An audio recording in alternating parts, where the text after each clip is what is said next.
The pale spider silk doesn't announce itself. It hangs between the trees like it was never strung at all. No gleam, no sag, no shadow. A man works for 3 days to string a single trap, threading the lines through iron eyelets hammered into the bark, testing the tension with the back of his knuckle until the silk hums at exactly the right pitch. Silas had spent 4 days on this one. He was proud of it. That was the first mistake. The second mistake was bending down to retrieve the bone needle he'd dropped into the moss. He heard the canopy break before he saw anything. Not a crack, a sequence of cracks, each one lower than the last, branches giving out one after another, like rungs on a ladder someone was falling through. Leaves exploded downward in a wet green spray. Then the weight hit the silk lines, and Silas felt the impact travel through the rope tied to his wrist, like a fist closing around the bone.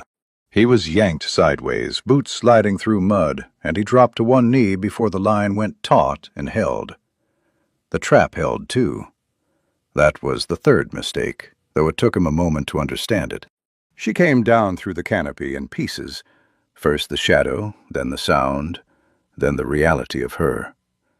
The silk lines caught her mid-fall, snapping across her torso and legs and one outstretched arm, and the net tightened the way it was designed to, inward, constricting, with no give.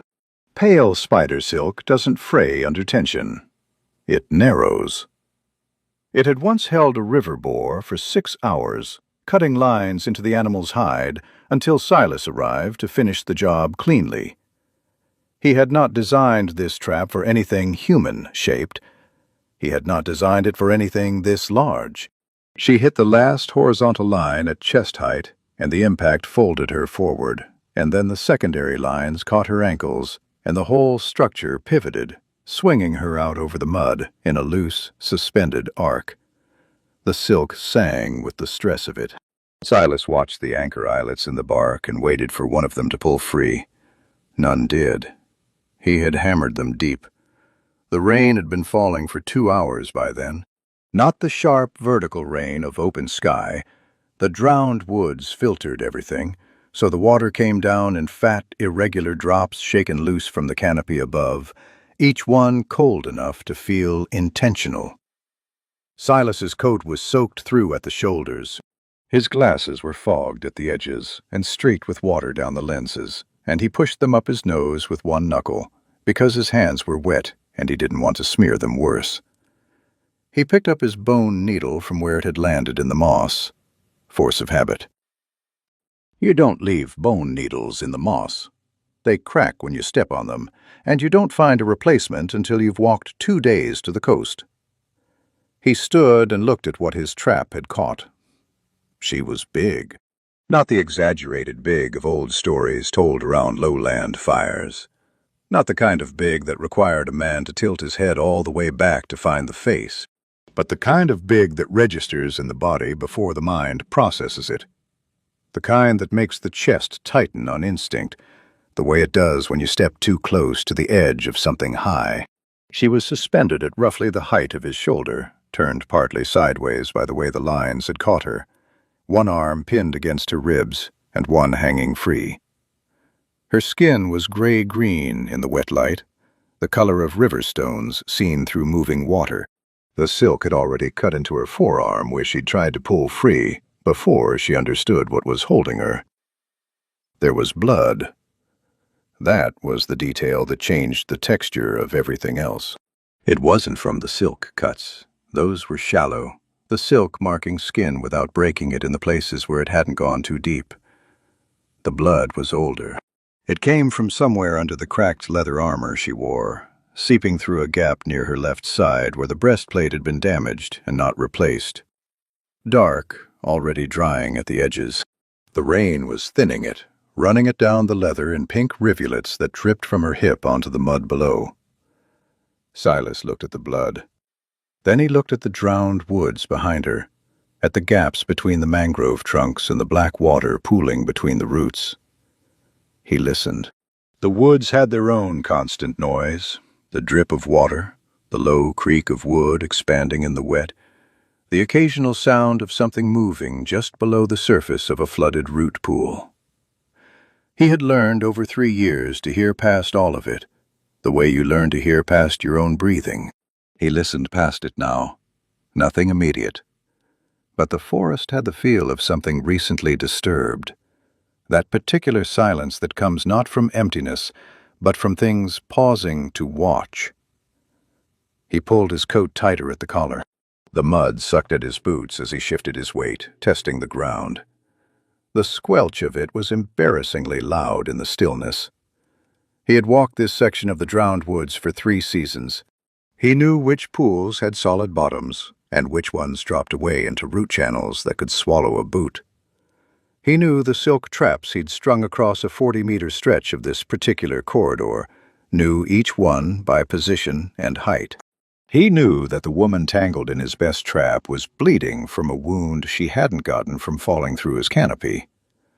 He picked up his walking stick from where he'd leaned it against a root and moved toward her. The mud recorded every step. 3, 4, 5, and the rain ran down the back of his neck where his collar had pulled away from his skin. He stopped 2 meters out, where the silk lines were visible if he looked at exactly the right angle, and studied the geometry of what held her. She had stopped moving. The suspension swayed slightly as she breathed. Her free hand hung at her side, fingers loose, and he watched that hand the way he always watched hands. It was where intent lived, where the first movement would come from. He reached to his belt and unclipped the small curved knife he kept sharp for cutting harvest lines. The bone needle went into his coat pocket. He was going to need both hands. Above him, somewhere past the broken canopy, something shifted its weight in the branches. Too heavy for a bird, too deliberate for wind. The broken branches where she had fallen through were still trembling, leaves spiraling down in lazy descent. Whatever had been chasing her was still above the canopy. For now. Silas tightened his grip on the knife and took the next step forward. He stopped close enough to see the individual lines of silk cutting into her forearm, close enough to count the knots he'd tied 3 days ago, still holding their geometry, despite everything they were bearing. The curved knife was small, a tool knife, not a weapon, the blade worn thin from years of use against harvesting lines. He turned it so the hook of the blade faced outward and reached toward the nearest tension line. Her free hand snapped up and caught his wrist. Not gripped, caught. The way you catch a falling cup before it hits the table. One motion, no hesitation, fingers closing around his forearm with a pressure that ground the small bones together until he felt each one distinctly. Silas went still. The kind of still he'd learned in 3 years of working near animals in traps. No resistance, no flinching, nothing that reads as threat. He held the knife loose. He kept his eyes on the knot he'd been reaching for, and not on her face. She held him like that for 3 full seconds. Then she spoke. "Touch the net, human, and I bite off your fingers."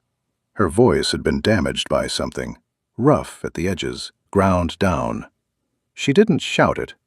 She said it the way someone states a fact about weather, the kind of thing that doesn't require volume because it doesn't require argument. The rain drummed on the leaves above them. Silas let out a slow breath through his nose. He didn't move the knife. He didn't pull his wrist back. He said, "The net is mine. I built it." He kept his voice flat, the same tone he used when explaining to coastal merchants why silk harvested in high humidity weighed more than silk harvested in dry season. "I'm the one cutting it." She didn't release his wrist. But the pressure changed. Not loosening, just shifting, the way pressure shifts when a grip becomes a measurement rather than a threat. He understood, distantly, that she was calculating something. Weight, maybe. What he would do if she tightened further. What he was likely to do regardless. The rain came down harder for a moment, the canopy above shaking loose a curtain of it, and Silas turned his head to keep the water out of his glasses. He could see her better now that he wasn't squinting against the drops. The armor she wore had been good once, layered leather over a framework of iron rings, the kind assembled piece by piece over years rather than bought whole. 2 of the rings on her left side were gone, leaving a gap where the leather flapped loose, and that was where the blood was seeping from. The wound underneath was not fresh.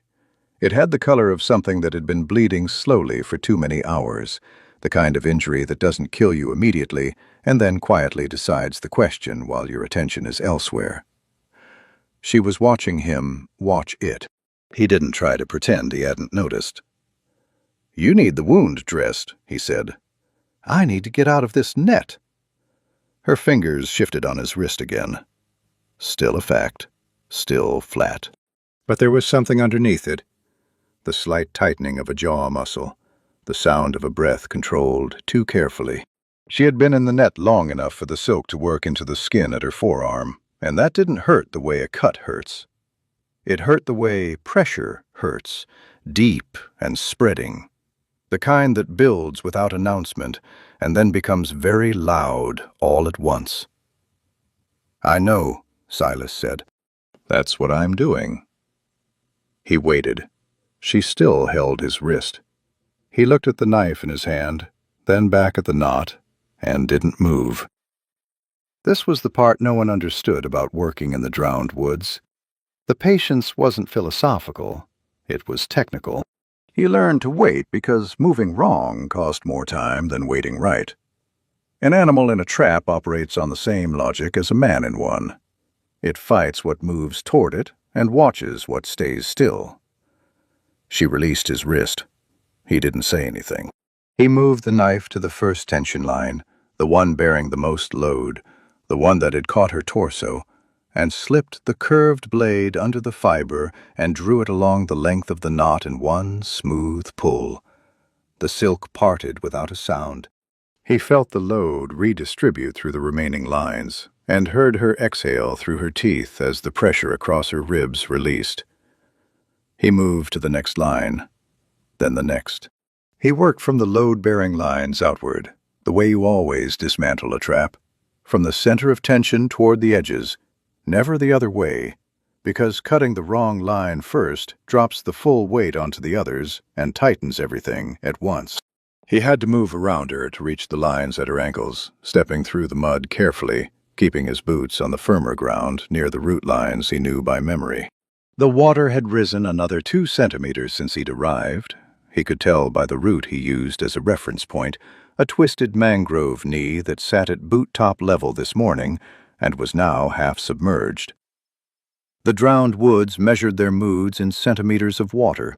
The ankle lines were the most complex, 3 overlapping threads that had tightened under load into a solid mass of fiber. He worked the knife tip into the layered knot and pried carefully, feeling for the individual threads rather than cutting blind. A blind cut here, and the lines would recoil into her skin before going slack. He'd done that to a river boar once and spent 20 minutes regretting it. She didn't speak while he worked. She held the branch of a nearby tree with her free hand, the one that had caught his wrist, and bore her own weight as the ankle lines came loose, controlling the descent of her legs rather than letting them drop. He noticed that. Most people, freed from a suspension, let their body fall and deal with it. She managed the transition deliberately, planting her feet in the mud with care, testing the ground the way someone tests ice. The last line was the one across her shoulder, looped twice and badly tangled where she'd tried to pull free during the fall. He reached up for it. She was taller than the reach was comfortable for, and he had to rise onto the balls of his feet with his arm extended, the mud uncertain underneath him. He got the blade under the outer loop and drew it free, and then the inner loop, and the silk fell away. She stood. The distinction between suspended and standing was immediate and total. A breath ago she had been geometry, weight and angle and the tension of lines. Now she was vertical, and the forest seemed to recalibrate around her the way a room recalibrates when the largest piece of furniture is finally placed. She rolled the shoulder that had been caught by the loop, working the joint in a slow circle. Her head cleared the lowest branch above them by the width of a hand. Silas stepped back and to the side, not retreating, just finding his footing on solid ground rather than edge mud. She turned and he saw the lance for the first time properly.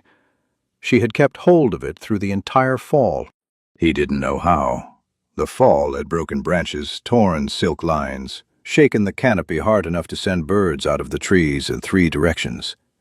But she'd kept the lance. It was shattered at roughly 2/3 of its length, the iron head still attached to the remaining section, the break jagged and uneven.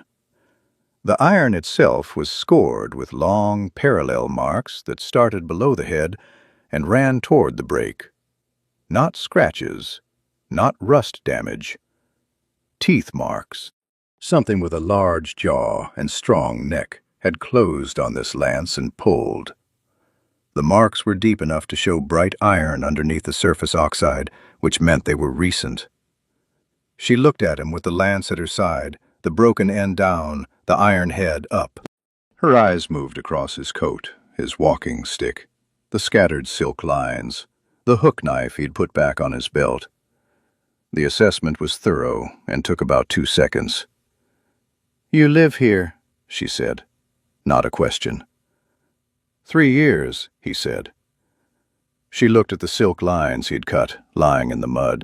She looked at the anchor eyelets in the bark, the iron rings he'd hammered. Then she looked at the water level, and at the direction of the current. Minimal here, but present. Always present in the drowned woods. The whole forest resting on a slow leak from the river system to the north. "The hunters behind me ride lizards," she said. "They cross water." "I know what swamp lizards are." "Then you know," she said, "that we are standing in their territory." A horn sounded, far back through the trees, far enough that the sound was soft and shapeless, all resonance stripped out by distance and rain and wood. But a horn is a horn. Silas had heard hunting horns before, in the dry season when merchant guards swept the edges of the forest looking for contraband silk. Those horns were casual, directional calls, the sound of someone announcing themselves. This one had a different quality. It was a confirmation call, the sound of someone who had found the trail and was telling the others. Silas looked at the water around his boots. He looked at the broken canopy above, the hole she had fallen through still visibly ragged against the gray sky. Then he looked at the lance in her hand, the gap in her armor, the blood that had not stopped seeping. He bent down and picked up the small spool of silk he always carried on his belt. Working silk, not trap silk, the finer grade he used for repairs and binding. He straightened, put his walking stick under his arm, and turned toward the deeper forest. "The main route road runs east," he said. "The water is lower there, but not by much. We move fast and quiet, and I lead." He paused and looked back at her. "Can you walk?" She was already moving. She walked like something that had learned pain as a language and chosen to stop speaking it. No limp. Or rather, a limp that had been disciplined into a gait. The weight shifted in a way that looked almost deliberate if you didn't know what you were looking for. Silas knew what he was looking for. He had spent 3 years in a forest that didn't forgive injury, and he had learned to read movement the way he read silk tension, by the small compensations, the micro-adjustments that told you where the load was really sitting. It was sitting on her right side. The left was where the armor gaped. He didn't say anything about it. He moved east along the route road, using his walking stick to test the ground at each step, feeling for the solid root lines beneath the water. The main route road wasn't a road in any constructed sense. It was a natural elevated path formed by the largest mangrove roots as thick as a man's torso, running roughly parallel to the old riverbed beneath. In dry season you could walk it without getting your boots wet.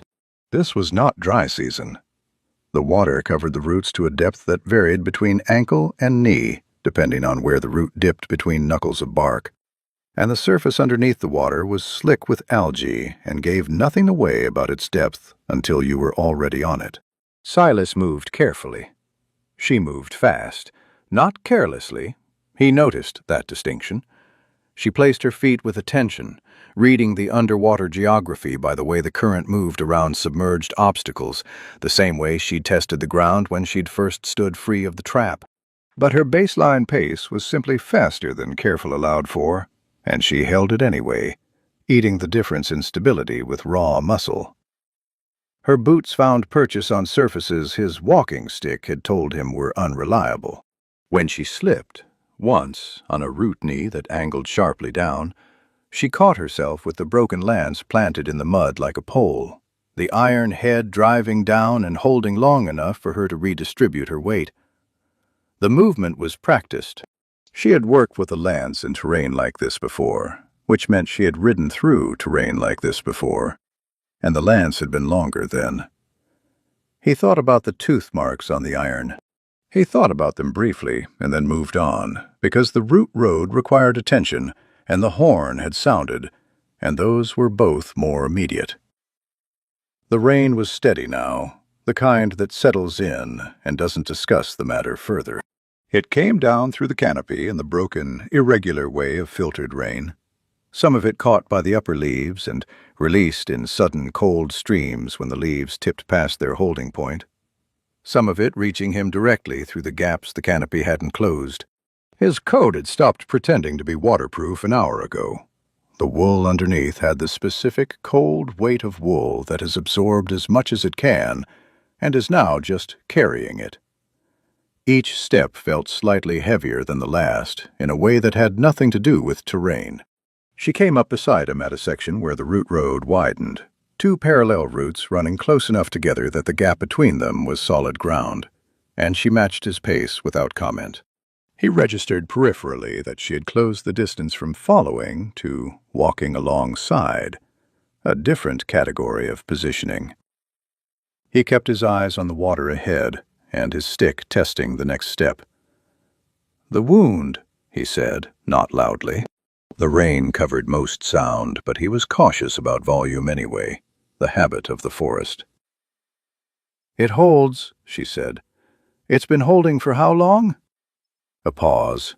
2 steps. 3. "Since the ambush." She said it the way you report weather conditions. Accurate. Impersonal. "Before the canopy," he calculated quickly.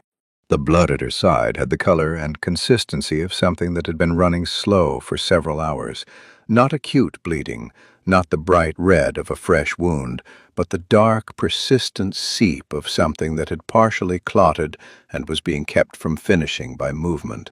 In high humidity, orc blood clotted more slowly than human blood. He didn't know the mechanism, only the fact, told to him by a Coast Road physician who'd treated them after skirmishes. The physician had said it like a complaint. Silas filed it as information. "The silk I carry is boiled before I spool it," he said.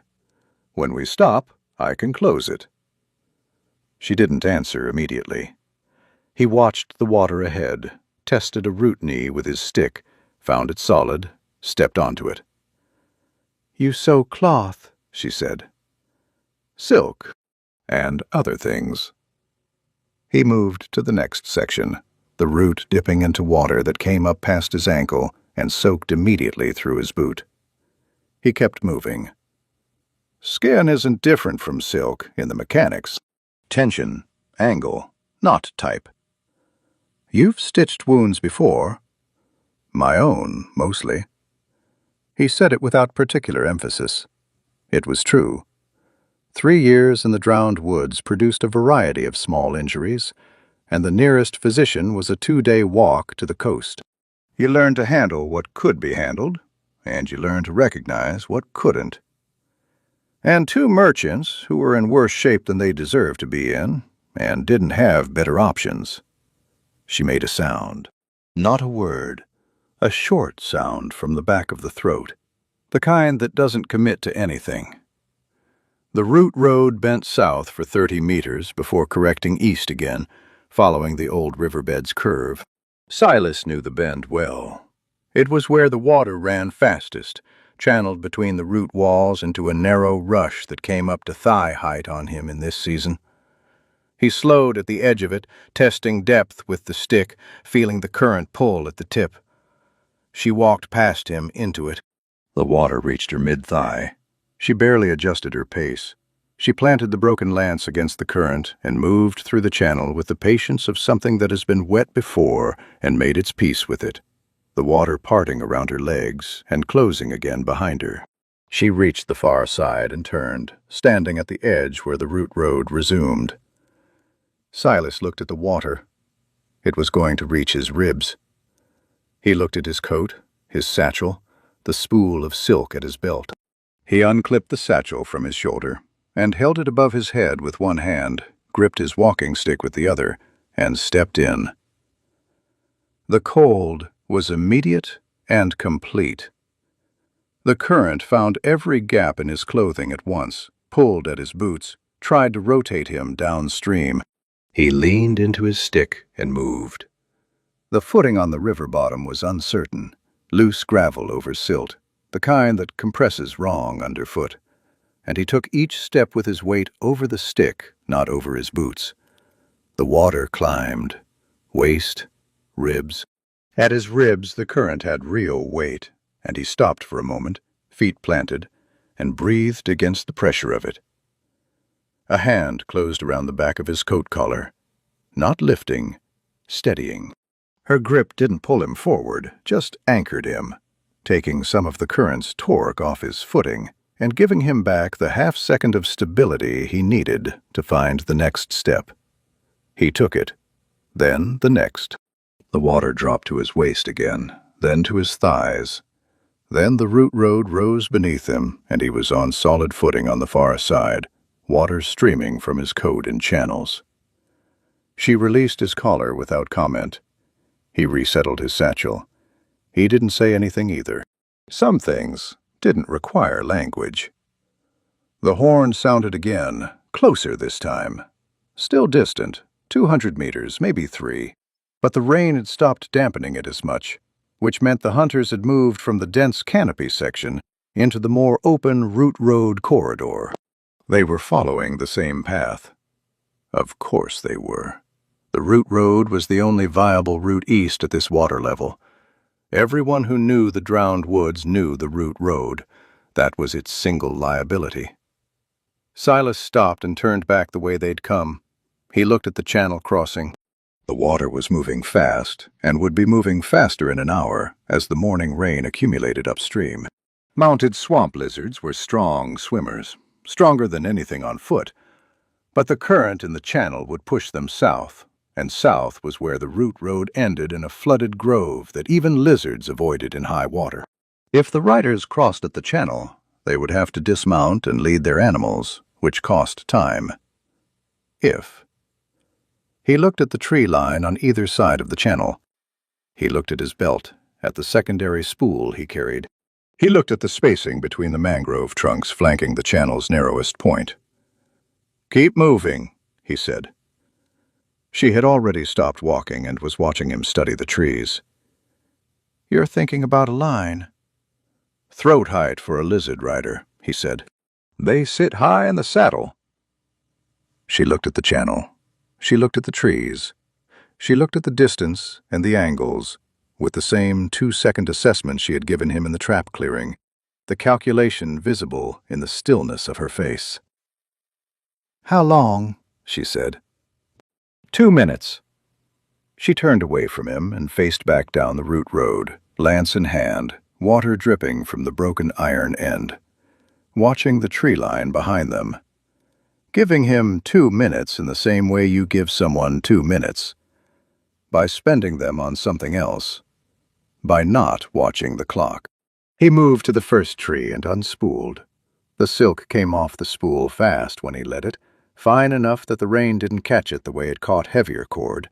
He looped the end around the trunk at the right height, he estimated from the lance, from the memory of how high she sat when she'd been suspended, from the knowledge that swamp lizard saddles ran about 30 centimeters above the animal's shoulder height, and tied the knot with 4 fingers and muscle memory, the knot that looked like nothing and held like iron. He walked the line across the channel, the silk tracking out behind him, testing the tension as he crossed. On the far trunk he tied off the same way, adjusted the height 2 centimeters upward on this side to account for the root road rising slightly, and stood back. Nothing. The line wasn't there unless you knew where to look, and even then you had to look at exactly the right angle with the rain not in your eyes. He had strung hundreds of these. They never got visible. That was the point. He rejoined her on the root road, and they moved east without discussing it. Her shoulder brushed his chest as she fell back into pace beside him. Not a stumble, just the natural consequence of the root road narrowing and 2 people sharing it, one of whom required more of it than the other.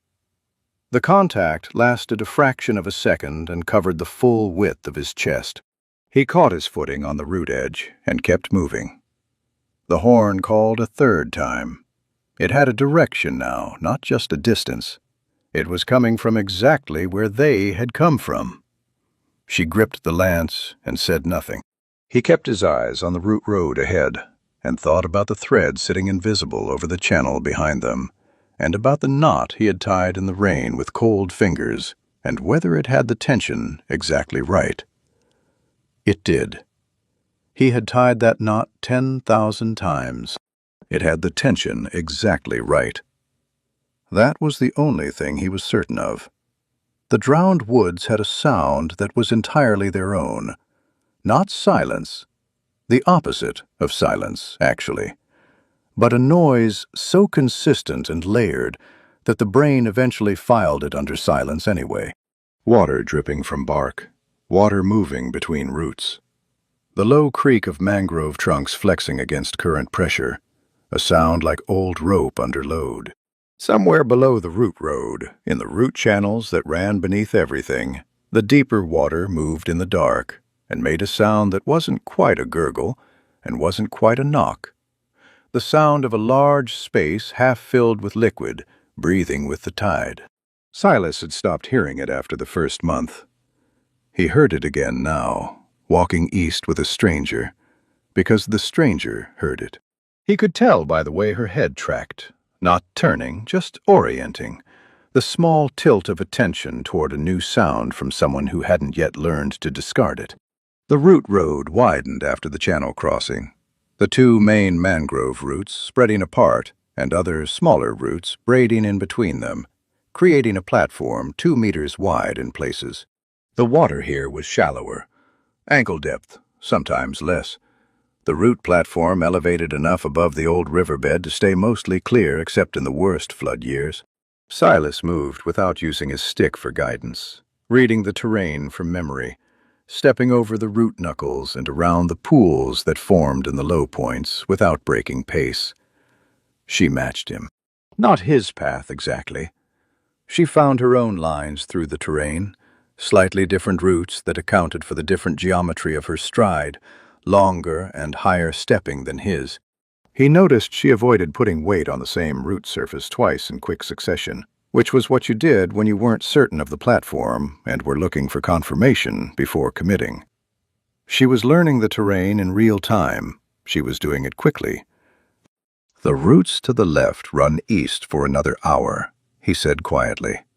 "After that, the platform breaks up and the water gets deep again. Chest height on me, roughly. There's a section of about 40 meters where we'll have to use the branch bridges." She looked left, scanning the root structure. "Branch bridges. I laid them 3 seasons ago. Planks between the upper roots, above water level." He kept his voice at rain volume. "They hold weight. I've used them loaded." "How much load?" "Merchant, full pack, a bale of silk." He paused. "That's about 80 kilograms. She didn't respond to the implication. She looked at the branch bridges she couldn't yet see and seemed to calculate something about her options and arrive at an answer she didn't share. The rain had steadied into its long-haul rhythm, no longer the aggressive pour of morning, but the settled, permanent rain of a system that had decided to stay for the week. It came down evenly now, no gusts, no variation, just the constant, cold weight of it on his shoulders and the back of his neck. His glasses had given up entirely and sat on his nose as decoration, both lenses sheeted with water. He pushed them up and squinted and navigated by shape and memory. He had walked this stretch enough times in the dark that daylight was almost optional. She was bleeding more. He hadn't looked directly, but peripheral vision told him what he needed to know. The gap in her armor at the left side was darker than it had been an hour ago, the leather saturated in a way that went beyond rainwater. The rain was thinning it again, the way it had thinned it in the trap clearing, running it pink down the side of her armor and dripping from the lower edge of the breastplate onto the root surface below. She hadn't changed her gait. She hadn't mentioned it. He understood, without needing to discuss it, that mentioning it would accomplish nothing useful until they stopped. And they were not stopping. He adjusted his route by 15 meters south, toward a section of route platform that rose higher above the waterline, drier underfoot. Better footing cost nothing, and better footing meant marginally less work per step, which meant marginally less demand on the muscles protecting a wound. She noticed the route change. She noticed and didn't question it, which meant she either trusted his knowledge of the terrain or had concluded that questioning it was a poor use of energy. He suspected both. "The clan trackers," he said. "How many?" "When they split, 6 rode east." She said it without hesitation, which meant she'd already done this accounting. 2 stayed north to cut off the Highland path. The riders behind us, 3, maybe 4. The rest will circle to the coast road. To block the exit. To block the exit. He thought about that. The coast road ran along the edge of the drowned woods for 12 kilometers before reaching the merchant settlements. The clan trackers circling to the coast road would arrive there before anyone traveling through the woods on foot. Faster routes on open ground and swamp lizards moved at speed on dry terrain, which meant the route road east led not to safety, but to a narrowing, the woods compressing toward the coast, while the exits closed off one by one. "There's a second exit," he said. "A river mouth crossing, 4 kilometers south of the main road. The merchants don't use it. The water is too shallow for cargo boats at low tide." He tested a route with his stick, found it solid.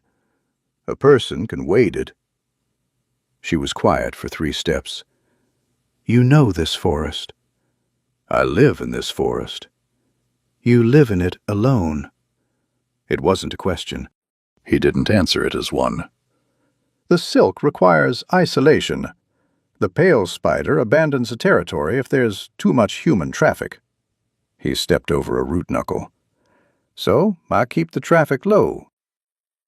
She made the sound again, the short, non-committal sound from the back of the throat. He was beginning to understand it as a form of processing, not dismissal and not agreement, more like the sound of a fact being turned over and examined before being filed. The route platform began to narrow, the mangrove roots spreading farther apart, the infill material between them less reliable. Silas slowed and moved to the leftmost root, the largest and highest, and walked its upper edge with his stick out for balance.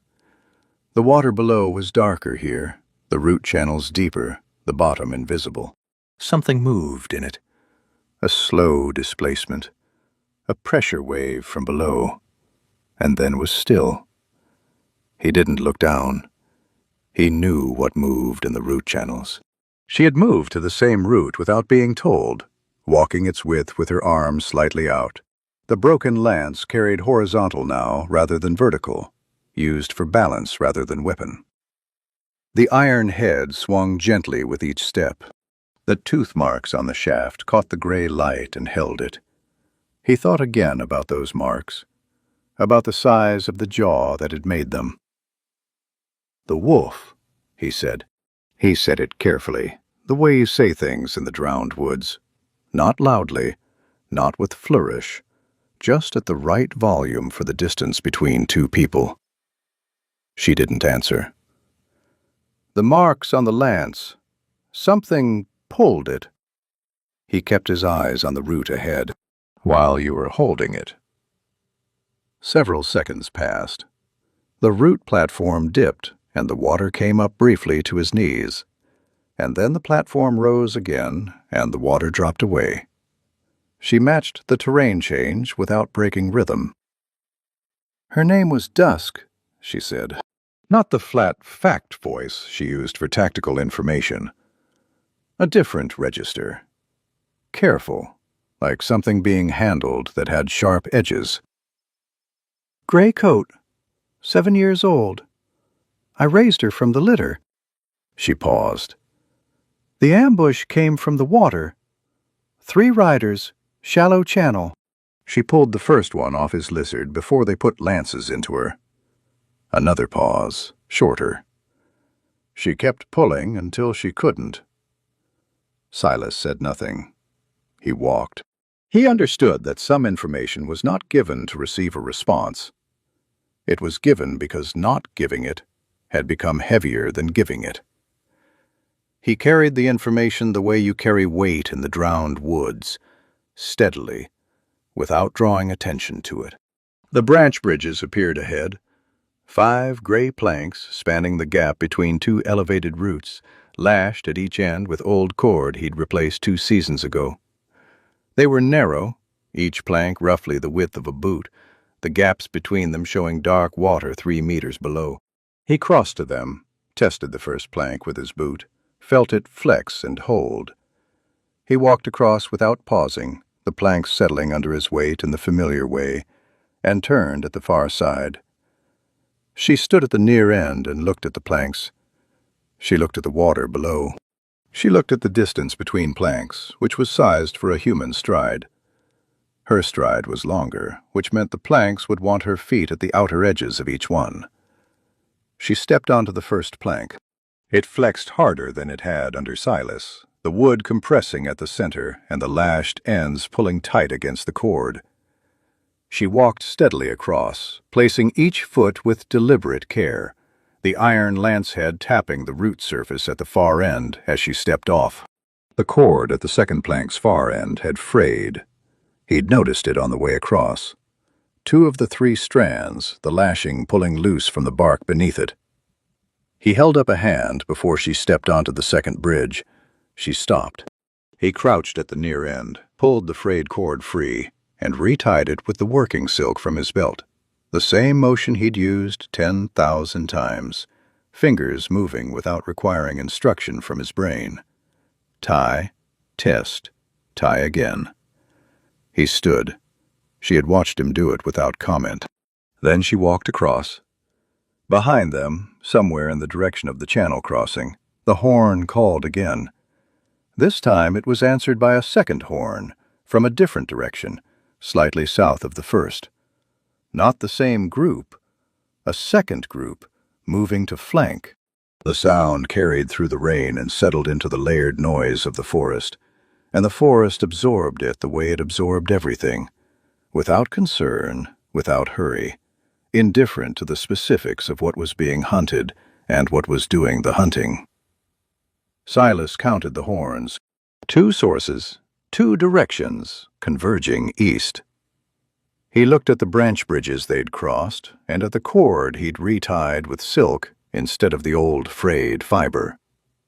The silk was stronger. The silk would hold considerably more than the cord had. He thought about that briefly. About load-bearing and tension, and the difference between fiber that held and fiber that didn't, and about how a swamp lizard weighed roughly 400 kilograms, and about whether the root platforms would take that weight at this water level. He looked at the timber of the root platform under his boots. He began to form an idea about the branch bridges. He kept it to himself for now and moved east, because ideas needed time, and time was moving fast, and the coast was still 2 hours away, and the water level was still rising. The tracker's horn cut through the rain from the south. Not behind them anymore. South, which meant the flanking group had moved faster than he'd calculated, cutting through the shallower root systems that ran parallel to the main road. Silas knew those paths. They were treacherous in high water, root gaps hidden under a uniform surface of dark water that gave no indication of depth. A man on foot took them slowly. A swamp lizard took them on instinct. The animals evolved for exactly this kind of terrain, their wide feet spreading the load across the root surface, and their tails doing the work of a walking stick. He stopped walking. She stopped beside him without being asked. He listened. The horn had been single. One call, not answered. That meant the flanking group was signaling position, not contact. They hadn't found the root road yet. They were close to it, moving parallel, feeling for the intersection. In this section of the forest, the root road and the southern parallel path converged at a junction about 300 meters east, a wide, flat platform where several mangrove root systems met, and the ground was solid enough that you could stand 20 people on it without anyone getting wet above the ankle. If the flanking group reached the junction before them, the root road east was closed. Silas looked at the trees flanking the path. He looked at the spacing. 2 mangroves on the left, close enough, the gap between them roughly 3 meters at chest height. He looked at the angle of approach from the south, where the parallel path fed into the root road. He looked at the spool at his belt. He had 3 spools. Working silk, medium gauge. He'd been conservative with the channel crossing, a single line, fine gauge, strung fast. This required something different. A rider on a swamp lizard sat high, shoulders at roughly 2.5 meters above the root surface. The animal's head came forward of the rider, lower, scanning. The line needed to catch the rider, not the animal. Catch the animal, and it shied and threw the rider clear, which was inconvenient. Catch the rider, and the animal kept moving under a body that had stopped. He pulled the medium-gauge spool and moved to the left mangrove. The rein had been at his hands for 4 hours. His fingers had pruned past the point of sensation in the tips and were operating on the secondary feedback of joint pressure and muscle memory. He felt the knot form rather than felt the silk itself, the resistance of the fiber against the bark, the slight give as the loop seated correctly, the tension change when the knot closed. He tied it 4-strand, the knot that distributed load laterally rather than concentrating it at the point. A single-point knot would cut under impact. A lateral knot held and transferred. He walked the line across. The cold made his fingers slip on the second wrap. He stopped, pressed both hands flat against the bark of the right mangrove for 3 seconds. Bark was slightly warmer than air, the wood retaining the memory of morning temperature, and felt some precision return to the pads of his fingers. Then he finished the wrap and seated the knot and stood back. She was behind him, watching the southern approach. The broken lance was vertical in her hand, iron head up, the way she held it when she was ready to use it rather than carrying it. He noticed she had shifted her weight forward onto the balls of her feet, the stance of someone who had done this before and knew what the moments before contact felt like in the body. "How long does it take them to come through?" he said. "When they find the junction, 2 minutes." She didn't take her eyes off the southern approach. "The lizards are fast on the platform." He looked at the line. The silk was invisible in the rain at 3 meters. At 5 meters, it simply wasn't there. He looked at the height, 2.5 meters, as close as he could judge. He looked at the angle and thought about a rider coming through at speed, leaning forward, the animal's momentum carrying them both. "Move to the right," he said. "Behind the root buttress. When the rider goes down, you move, not before." She looked at the root buttress, a curved wall of exposed root, knee-high to her, chest-high to him, and moved behind it without argument. She crouched, which brought her below the root wall's upper edge, and the forest absorbed her. She was simply gone, in the way that large things were sometimes gone when they stopped moving, and the eye stopped being told where to look. Silas moved left, into the gap between two smaller mangroves, and pressed his back against the bark. He was wet enough that the bark didn't register as cold anymore. He was just wet, uniformly, and the bark was another wet surface among many. He kept his eyes on the southern approach and breathed through his nose and counted. He heard them before he saw them. The swamp lizard made a sound when it moved through water. Not a splash, but a displacement. A rhythmic pressure release as each foot lifted and placed. The suction of wide toes against root surface. It was a very specific sound once you knew it, distinct from the background water noise of the forest. He had heard it twice before in his 3 years in the drowned woods, both times from a distance, and he had moved away from it both times. The lizard came through the junction at a walk. The rider was scanning, head moving, checking the route road in both directions. The animal's tongue worked the air in fast, short strokes. Silas watched through the narrow gap between the mangroves and breathed shallowly and waited for the rider's head to turn east, away from him. The rider turned east. The lizard moved east, into the corridor. The silk line caught the rider at the chest, not the throat, the chest, which meant Silas had misjudged the height by 20 centimeters, the rider shorter than the estimate. The silk held for the fraction of a second it took for the animal's momentum to continue past the line's anchor points. And in that fraction of a second, the rider was pulled backward off the saddle in a fast, clean arc, the body rotating around the contact point the way a lever rotates around its fulcrum. The rider hit the root surface on their back with a sound that had no ambiguity in it, the sound of weight and armor meeting hard wood at speed. The lizard kept moving for 2 steps before registering that the saddle was empty. It slowed. It stopped. Its tongue worked the air again. It turned its head back toward the root road with the specific patience of an animal that had been trained to wait. Cord came out of the shadows. She moved from the root buttress to the downed rider in 4 steps, and the broken lance was already descending on the 3rd. The iron head drove down through the gap between the rider's neck guard and shoulder plate. A precise placement, not a wild strike, the angle chosen and committed to before she left the shadow. The rider made no sound. The lance head impacted the root surface below, and Cord released the shaft and straightened. She looked at the lizard. The lizard looked at her. Neither moved for a moment. Then she made a sound, low from the chest, a resonant click followed by a long exhale. The lizard's posture changed. The tension went out of its neck. It settled its weight back onto its haunches in the posture of an animal that was waiting to be told what to do next. Silas stepped out from between the mangroves and looked at her.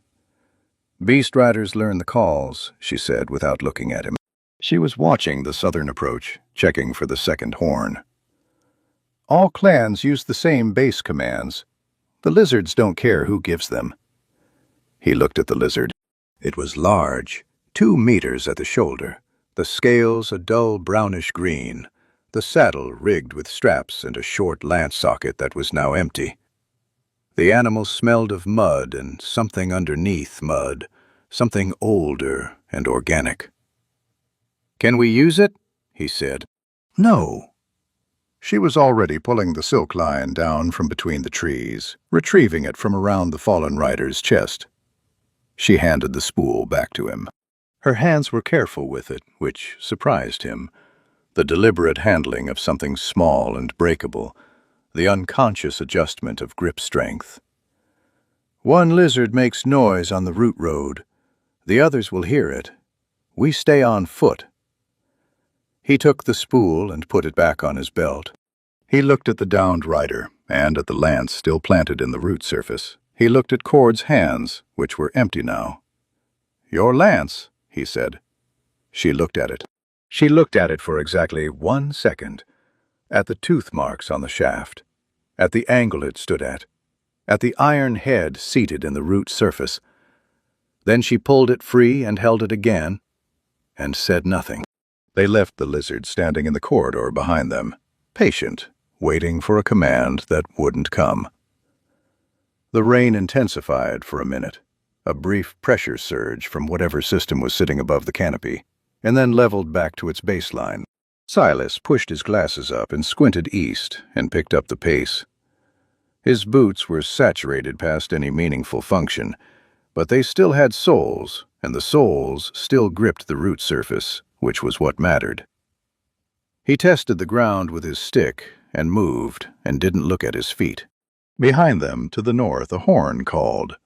2 short bursts, a communication call, the kind that asked for a response. It waited. It called again. The lizard in the corridor behind them made no sound. The downed rider made no sound. The horn called a third time, the 2 bursts with a different spacing this time, the spacing that meant, "Answer me, or I come to you." Silas counted his spools, 2 remaining. He counted the distance to the junction where the root road narrowed again, where the elevated platform ended, and the water depth increased, and the trees grew closer together. He thought about line height and anchor points and the geometry of what came next. He moved his working silk from his belt to his coat pocket, where he could reach it faster. The silence from the north stretched. In it, the forest breathed its constant breath of water and wood, and the slow subterranean movement of things below the roots. Then, from the north, came a 4th horn call. Different tone, different rhythm. Not a communication call, not a position signal. Silas knew hunting calls. He'd heard enough of them. That was the call that meant, "Something has gone wrong here. Come now." He looked at Cord. She was already looking at him, and her expression told him she knew the call too, and had done the same arithmetic. He turned east and moved as fast as the root road allowed. The junction was 300 meters ahead, and the northern group was closer than that, and the water was still rising. The hollowed baobab was not on any path. Silas had found it 2 seasons ago during a silk survey, pushing south off the root road into a section of the drowned woods that saw no traffic because it offered nothing. The mangroves here were too young for pale spider colonization, the water too deep for easy movement, the terrain too broken for lizard travel. He had marked it in his head the way he marked everything useful, by triangulation, by the angle of the oldest root to the north, and the gap in the canopy directly above that let in afternoon light when there was afternoon light to let in. He had sheltered in it once, during a 3-day storm that had lifted the water level past knee height on the root road and made further travel pointless. He had a dry bark cache inside it, behind the left curve of the interior wall, and a fire shelf he'd built from flat stones, carried in one at a time over the course of several visits. He had not planned to use it again this season. The season had revised that. They reached it an hour before dark. Silas pushed through the secondary root tangle that screened the entrance, a low gap in the baobab's root buttress, half hidden by the overlapping root walls, and ducked inside, and the rain stopped. Not fully. The baobab's crown was not intact, and water found the gaps and dripped in from above in 4 or 5 specific locations he knew well enough to avoid. But the main weight of it stopped, and the difference registered in his shoulders like putting down a load he'd forgotten he was carrying. She followed him through the gap sideways, turning her shoulders to fit the opening, and stood upright inside the hollow. The space was large enough for that. The baobab had a 4-meter interior diameter at ground level, the trunk walls thick and dry on the interior surface, even in sustained rain. She looked up at the crown, at the 4 drip points, at the pale gray interior wood that had been dry long enough to take on a chalky quality. She looked at the fire shelf and the flat stones and the small cache of bark behind the left curve. She didn't say anything. She sat down against the right wall, which put her back to the solid wood, and her face toward the entrance gap, and lowered the lance across her knees. The armor at her left side was very dark now. In the dim interior light, it was difficult to read color, but the texture was wrong, saturated past the point of rain, with the specific heaviness of soaked leather that has absorbed something thicker than water. Silas went to the bark cache. The bark was dry. He'd packed it high against the wall last season, wrapped in the waterproof silk he used for moisture-sensitive harvests, and the silk had done its work. He pulled 3 pieces of inner bark and the small steel striker he kept in the cache and carried them to the fire shelf. The shelf was positioned below one of the drip points, specifically to give the smoke somewhere to go. Not ideal ventilation, but functional. He had learned to build small, clean fires here, the kind that produced minimal smoke, and what smoke they produced went up and out rather than filling the hollow. He built the fire the way he built every fire in the Drowned Woods.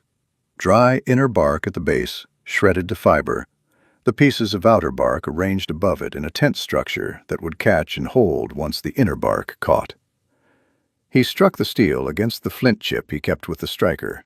Sparks dropped into the shredded bark. He bent close and breathed across it, shallow, even exhalations, the breath of someone who had learned that fire started faster when you talked to it quietly rather than urged it loudly. The bark caught. The fire took 5 minutes to establish itself as a real fire rather than a potential fire. Silas fed it 2 more pieces of bark, small ones, and sat back on his heels and watched it settle into its rhythm. The light it produced was orange and low, and reached only to the middle of the hollow, leaving the upper walls in shadow and the entrance gap as a dark rectangle behind which the rain continued its patient work. He was shaking. He hadn't noticed it during the walking. The motion generated enough heat to mask it. But sitting still, the cold asserted itself fully. His coat had the weight of a wet sail. He worked it off his shoulders, which took longer than it should have because his fingers were slow, and held it out to the side and wrung it with both hands. The water came out in a continuous stream, running into the cracks between the fire shelf stones. He wrung until the stream became a drip, then hung the coat from a root stub that protruded from the wall above the fire shelf. Steam began rising from the hem almost immediately. His teeth were chattering. He clamped his jaw and breathed through his nose and watched the coat steam. Across the hollow, she watched him. Not constantly. Her attention moved between him and the entrance gap, the automatic monitoring of someone who hadn't turned threat awareness off and wouldn't be turning it off soon. But when her attention came to him, it stayed for a moment before moving on. And it came to him more often than it went to the entrance gap. He was, he understood, more interesting than the rain. He wasn't sure how to feel about that. "You're cold," she said.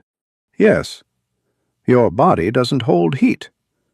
Human bodies generally don't in sustained rain. He pulled his boots off, which produced a volume of water entirely disproportionate to the size of a boot, and set them near the fire shelf on their sides. "Yours apparently does." She looked down at her arms. The gray-green skin showed no goose flesh, no change in texture from the cold. Her breathing was even, her hands steady where they rested on the lance shaft. "We run warmer," she said. "The rain doesn't reach it." A pause. "The cold does, eventually. It takes longer." He pulled off his socks. There was no dignified way to remove a waterlogged sock, and he didn't attempt one, and draped them over the root stub beside the coat. He sat cross-legged in front of the fire in his shirt and trousers, and felt the warmth begin to work on the front of him while the back remained cold. He would rotate in a few minutes. He would also need to eat something, and to check the spools for water damage, and to look at her wound. And to look at her wound first, actually, because the other things could wait, and the wound could not. He opened his satchel and took stock. 3 spools remaining. He'd miscounted earlier. There was one tucked in the inner pocket he'd forgotten about. The fine-gauge silk he used for detailed work. The sewing kit. Bone needle in its cork sleeve. the spare needles wrapped in waxed cloth, the small jar of powdered resin he used to sterilize the working silk before suturing. The resin jar was intact, the wax seal unbroken. The boiled silk, pre-threaded lengths, sterilized before he'd left the collection camp, sealed in a twist of waterproof fabric, was dry. He put it on the fire shelf to warm slightly, because cold silk was stiffer and harder to draw through tissue cleanly. He looked at her across the hollow. "The wound needs closing now," he said, "before you sleep." She had been watching him inventory the satchel. Her eyes moved to the boiled silk on the fire shelf, to the needle case, to his hands, which had stopped shaking. "You do this regularly," she said. "I said I did." Saying and doing are different categories. She looked at his hands for another moment. "Show me the needle."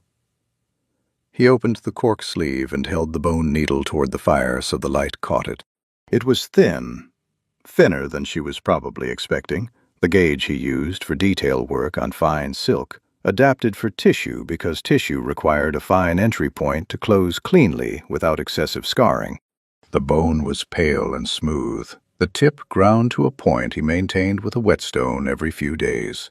He had 3 backups. He'd made this one himself from a river bird leg bone, which was dense and straight and didn't flex under tension the way lesser bone did. She looked at it. She said nothing for a moment. "Orc healers use iron needles," she said. "Thick ones." She said it without judgment, just information. The context of the comparison she was making between what she knew and what she was being offered. "Iron needles leave wider entry points," he said. "The tissue closes around them roughly. Silk needles close finer." He put the needle back in the sleeve. "Less chance of the wound reopening under load." She absorbed this. The fire shifted, a bark piece settling, and the light moved briefly across the interior walls and then resettled. Rain tapped the crown above them in its irregular way, and the 4 trip points added their 4 counter-rhythms to the fire's low crackle. "My grandmother used thorns," she said. It came out with the same flatness as her tactical information, which meant it was not offered as sentiment, but as fact. "She was the clan's wound closer for 30 years. River thorn, soaked in salt water." A pause. "She said the pain kept the patient from moving." "The pain also causes muscle tension," he said, "which pulls the wound edges apart." He picked up the boiled silk from the fire shelf, felt the temperature, warm, not hot, and began separating the pre-threaded lengths. "I'm not trying to improve on your grandmother.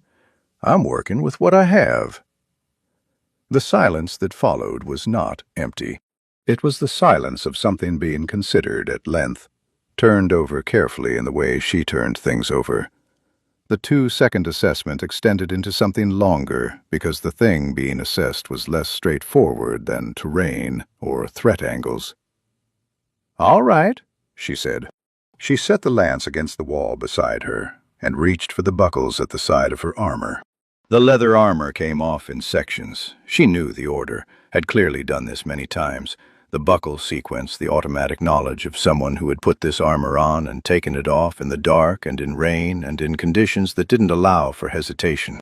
The breastplate lifted away, and she set it on the ground, and he could see the full extent of what the armor had been covering. The wound ran across the left side of her abdomen, angling slightly downward. A blade wound. The entry angle was consistent with a lateral strike, something long and heavy, the kind of weapon that scored rather than pierced. Not deep enough to be immediately fatal, deep enough to be eventually fatal if left to work in humidity and movement.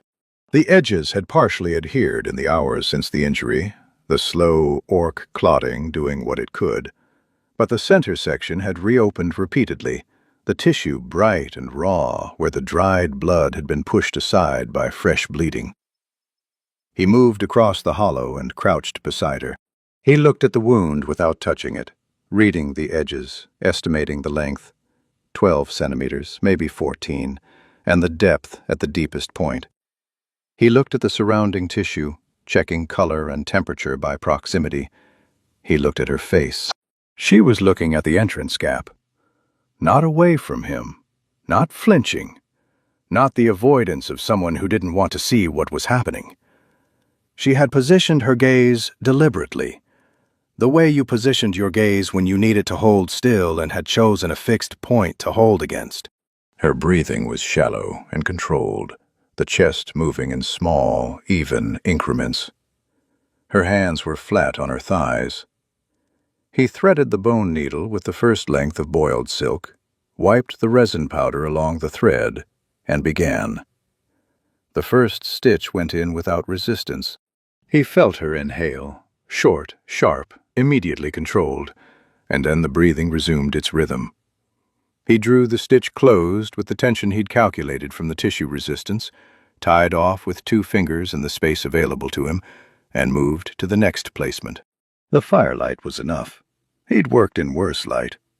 His hands were warm now and steady, and the needle knew what it was doing even when his attention was on the spacing rather than the motion. He worked steadily. She held still with the absolute quality of someone who had decided to hold still and was spending real resources on it. The hollow was quiet except for the fire and the rain and the sound of the needle drawing through tissue, which was not a loud sound. 11 stitches. He tied off the last one and sat back and looked at the closed wound. Even, consistent spacing. The edges had seated well. He opened the resin jar and applied a thin line along the closed seam, which would harden slightly as it dried and provide a secondary barrier against moisture. He put the needle back in its sleeve. He put the resin jar back in the satchel. She looked down at the wound for the first time since he'd started. She looked at it for a long moment, reading the stitches the way she read terrain, thoroughly, without expression. 11, she said. 14 centimeters, he said. 1 per centimeter is too many. 1 per 1.3 is the correct spacing for this tissue depth. She looked at him. The firelight reached her face from below, which changed the angles of it, made the strong jaw and the flat brow less severe, and the eyes, dark, steady, currently doing their 2-second assessment of him, catch the orange light and hold it for a moment. "You're precise," she said. "Yes," he said. He moved back to his side of the hollow and sat by the fire and picked up his coat to check if it had dried enough to put back on. It hadn't. He put it back on the root stub and wrapped his arms around his knees and sat with the fire between them and listened to the rain, which had settled into its long, permanent rhythm against the baobab's crown. Outside, the drowned woods absorbed the darkness and the water and said nothing about what moved through them. Part 7. The Weaver's Suture. She slept in segments. He noticed because he was not sleeping. His coat was still damp, and the cold that had retreated during the fire's peak hours was returning as the bark burned down to coals, and he was feeding it pieces at a measured rate to extend the heat through the night rather than burning everything at once and sitting in the dark in a wet coat at the 3rd hour. So he was awake, and he noticed. She would sit with her back against the wall and her eyes closed, and her breathing would lengthen and slow, and then some sound from outside, some shift in the rain's rhythm, some internal alarm he couldn't identify, would bring her back to surface, and her eyes would open, and she would check the entrance gap, and check him, and check the lance, and then close her eyes again. She did this 4 times in the first 2 hours. The 5th time she opened her eyes, she looked at him directly, and she could see that he was awake, and she said, "You should sleep." "I'm managing the fire," he said. "You're watching me manage the fire," she said. It was accurate, and he didn't argue it. She shifted her position against the wall, adjusting the angle of her back, moving with the careful economy of someone who knew exactly how much movement their stitches would tolerate. "I don't sleep deeply in new places." It's not a problem you need to solve. I wasn't trying to solve it. You were considering whether to ask about it. He put another piece of bark on the coals. Is it a clan custom? Light sleeping in strange places? She was quiet for a moment. It's a personal custom, she said. Developed over time. She looked at the fire. The salt mines don't have doors. You learn to sleep with your back to the wall and one ear on the entrance. He processed this without showing that he was processing it. The salt mines of the eastern coast were not a place people went voluntarily. They were a place clans sent the ones they wanted to punish without the visibility of an execution. Hard labor in a high-humidity underground environment that took years off a person and left specific marks on the body. He had seen those marks on the merchants who dealt in salt, the overseers who managed extraction operations. He had not expected to see them on a beast rider. He looked at her hands. In the firelight, now that he was looking for it, the knuckle scarring, the specific way the skin on the outer edges of both palms had thickened and smoothed. Not from fighting, from hauling, from rope work in sustained wet conditions that didn't allow the skin to heal between sessions. How long? He said. 2 years. She said it the same way she said everything. Flat, factual, the information given without the expectation that he'd do anything particular with it. Before the clan chief decided I was more useful on a mount than in the ground. What did you refuse? She looked at him.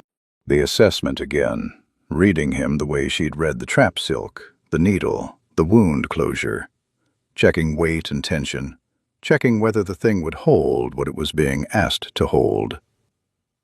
The chief ordered us to burn a lowland village, she said, 3 days east of the forest. They had failed to pay the season's toll. She looked back at the fire. The village was 30 people. 15 of them were children. We outnumbered them 12 to 1. She paused. I refused the torch. And the mines were the consequence. The mines were the mercy, she said. The alternative was the same thing I refused to do to someone else, done to me. A short pause. He reconsidered the mines after 2 years, when the eastern toll roads needed riding again. The chief is practical. Silas thought about the order she had refused today, the one that had put her in the canopy above his trap, bleeding, with a dead wolf and a shattered lance. He didn't ask about it directly. He had enough of the shape of it. He fed the fire another piece of bark and watched the coals brighten. The drowned woods, she said after a while. You came here voluntarily? Yes. From where? The coast. I was an apprentice to a cloth merchant. He taught me the thread work and the accounts, and then he died, and the accounts went to his son, and the thread work came with me. He said it without bitterness, which was accurate. He had left the merchant's house without resentment, only with the practical knowledge of what he was good at, and the equally practical knowledge that what he was good at required solitude to be worth anything. The pale spider doesn't exist on the coast. The silk is worth 4 times what standard thread commands. 3 years in the woods, and I've saved enough to establish a real workshop. In the city. On the coast road. Between the city and the harbor. He looked at the steam still rising faintly from his coat. A place with walls and a door that closes.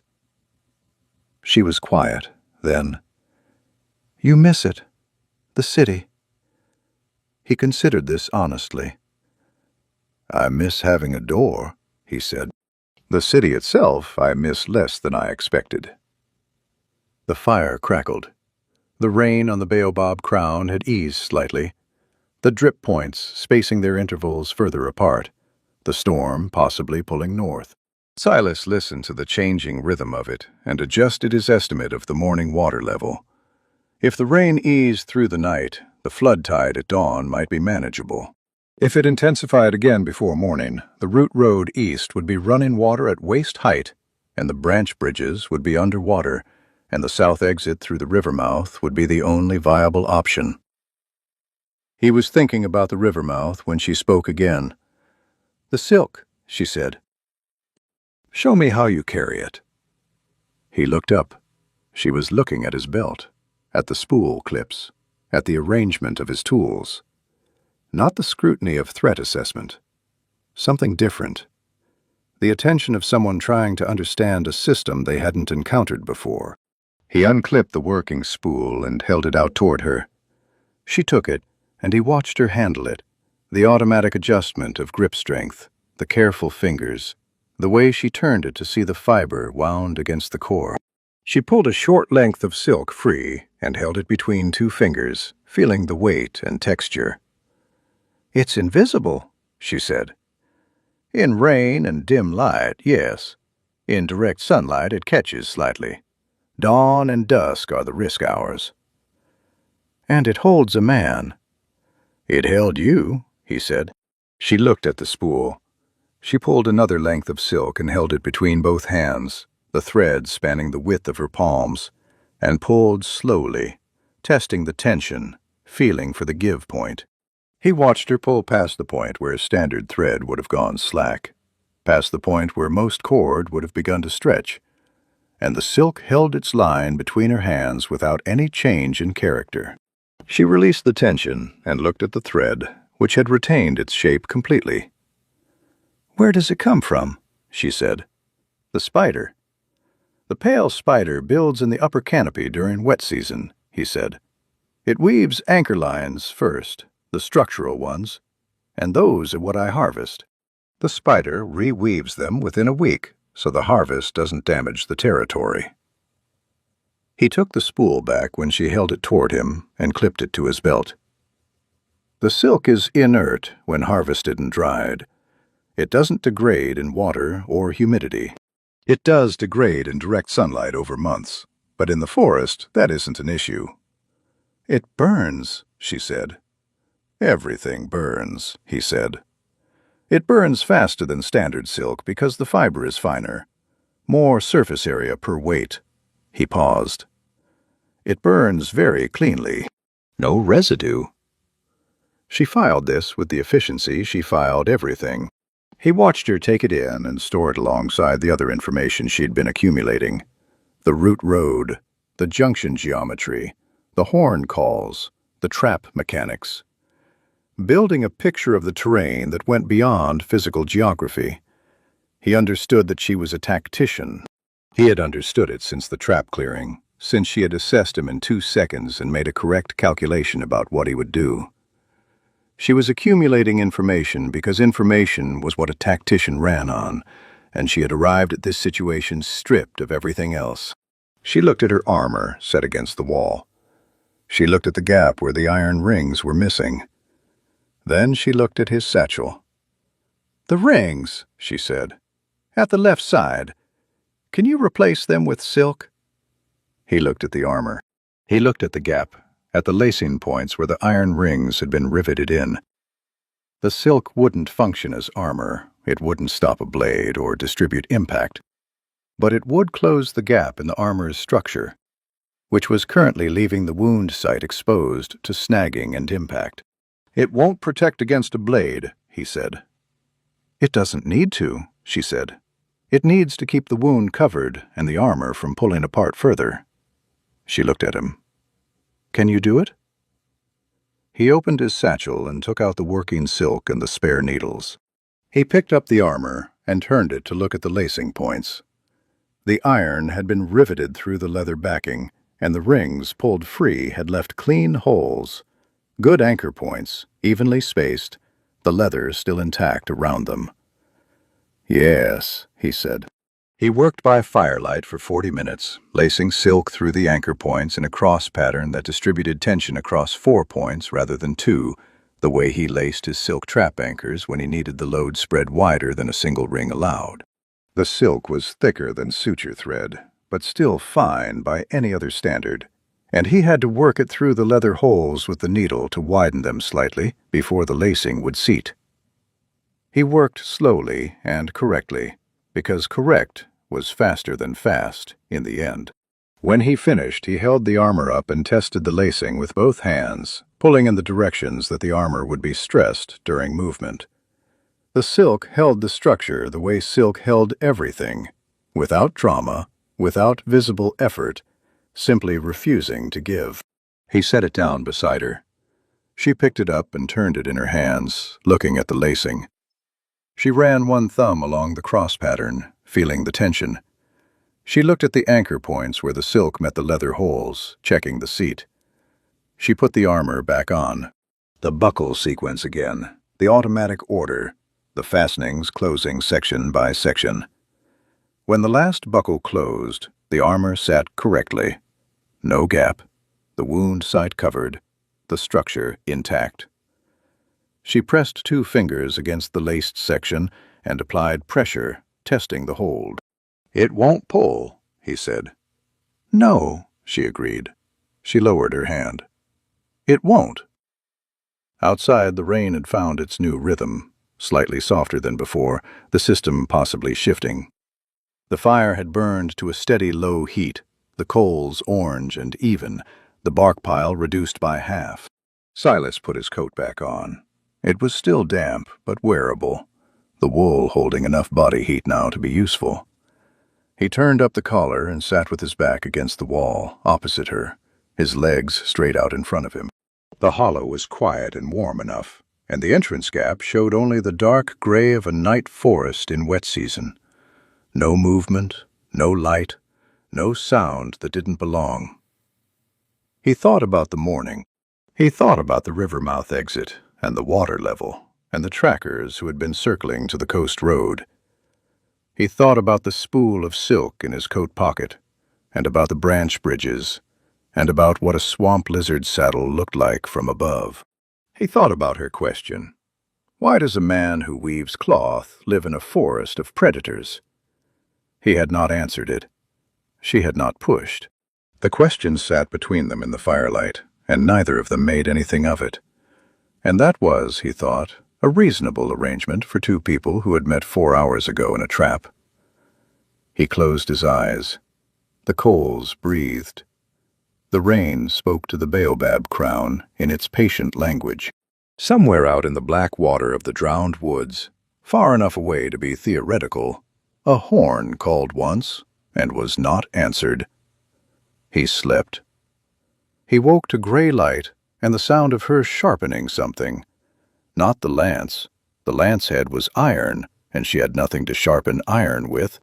The sound was smaller than that, more precise. The rhythmic drag of a blade edge against a flat stone.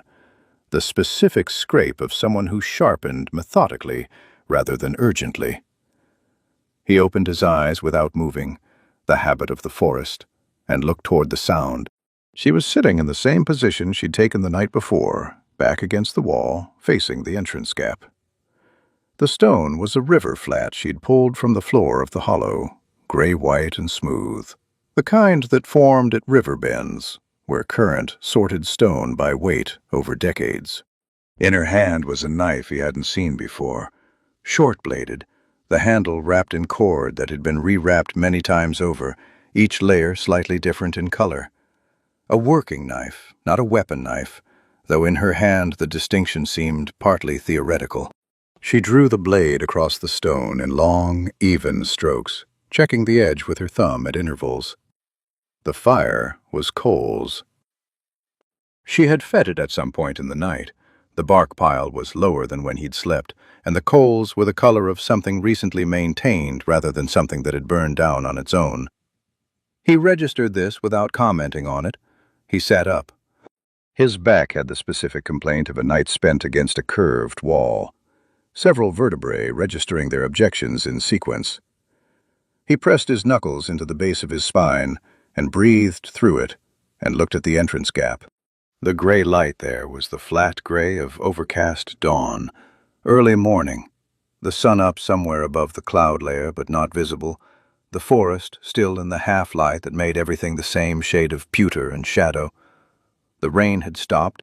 He understood this slowly, the way you understand the absence of a sound you've stopped hearing. by noticing the new silence rather than the old noise. The crown of the baobab was quiet. The drip points had stopped. Outside, the forest was wet and breathing, but not being rained on. And the difference was immediate and significant in ways both physical and tactical. "How long?" he said. "An hour," she said, without stopping the sharpening. "Maybe more." "I wasn't watching it stop." She checked the blade edge again and seemed satisfied, and put the knife somewhere inside the armor, a sheath stitched to the interior lining from the motion of her hand. The water outside dropped 2 finger widths in the last hour, still high. He put on his boots, which had dried to a state he would describe as aggressive damp, not wet enough to fill with water, not dry enough to feel like boots. He laced them and stood and moved to the entrance gap and crouched to look through. The drowned woods in dawn light after rain had a quality entirely different from the drowned woods in rain. The water between the roots was still and dark, and reflected the gray sky in fragments between the mangrove trunks. Every surface dripped, the leaves, the roots, the bark, but the dripping was the forest releasing what it had collected, not the sky adding more. The visible water surface was 2 centimeters below the main root platform edge, passable on foot without going above knee height in most sections. The branch bridges would be clear. He came back inside. She had stood and was checking the silk lacing on her armor, pressing and releasing, testing the sections near the buckles where movement concentrated the stress. "The lacing held," he said. "Yes." She released the last section. "The wound is stiff. It will loosen with movement." She said this as established fact, the reporting of a body she had extensive experience managing. "We should move before the sun gets high enough to show the silk in the trees." "Yes." He opened the satchel and took stock of what he had versus what last night had cost him. 11 suture stitches, 40 minutes of lacing work, 1½ spools of working silk. He had 2½ spools remaining, plus the fine gauge spool in the inner pocket. He had the bone needle. He had the resin jar, still a third full. He had a heel of hard bread wrapped in waxed cloth that he hadn't thought about since yesterday morning, and he thought about it now, and took it out and broke it in half without discussing it, and held one half out toward her. She looked at the bread. She looked at him. The 2-second assessment, applied to bread, which told him that receiving things without immediate reciprocal exchange was not a natural condition for her, that her reflex was to calculate the terms before accepting the object. She took the bread. She ate it in 3 bites, efficiently, without apparent enjoyment, the way she seemed to do most things, correctly and without waste. He ate his half more slowly, chewing the hard crust into something his jaw could manage. He opened his satchel further and took out the waterproof silk. It was a single piece, cut from the wider roll he used for moisture-sensitive cargo, a 1/4 meter by 1/2 meter rectangle of the heavier gauge silk he treated with beeswax during dry season. Not warm, not fabric in the wearable sense, but the beeswax treatment made it shed water completely, and in a wet forest, that was a form of warmth by other means. He had carried it for 2 seasons as rain cover for his satchel contents. He looked at it now, and looked at her armor, and at the laced section at her left side where the wounds sat, and made a straightforward calculation about moisture and sutures and the day's movement ahead. He crossed the hollow and held the silk out. She looked at it, then at him. Her expression didn't change, but something in the quality of her attention shifted. The 2-second assessment running longer than 2 seconds. The calculation more complex than the bread had required. "For the wound," he said, "the wax sheds water. The sutures need to stay dry today, or the thread will soften and the spacing will change." She looked at the silk again. In the gray morning light, it had a faint sheen, the wax treatment giving the surface a dull luster. She reached out and took it between 2 fingers, feeling the weight, the texture, the stiffness of the wax treatment. She turned it once.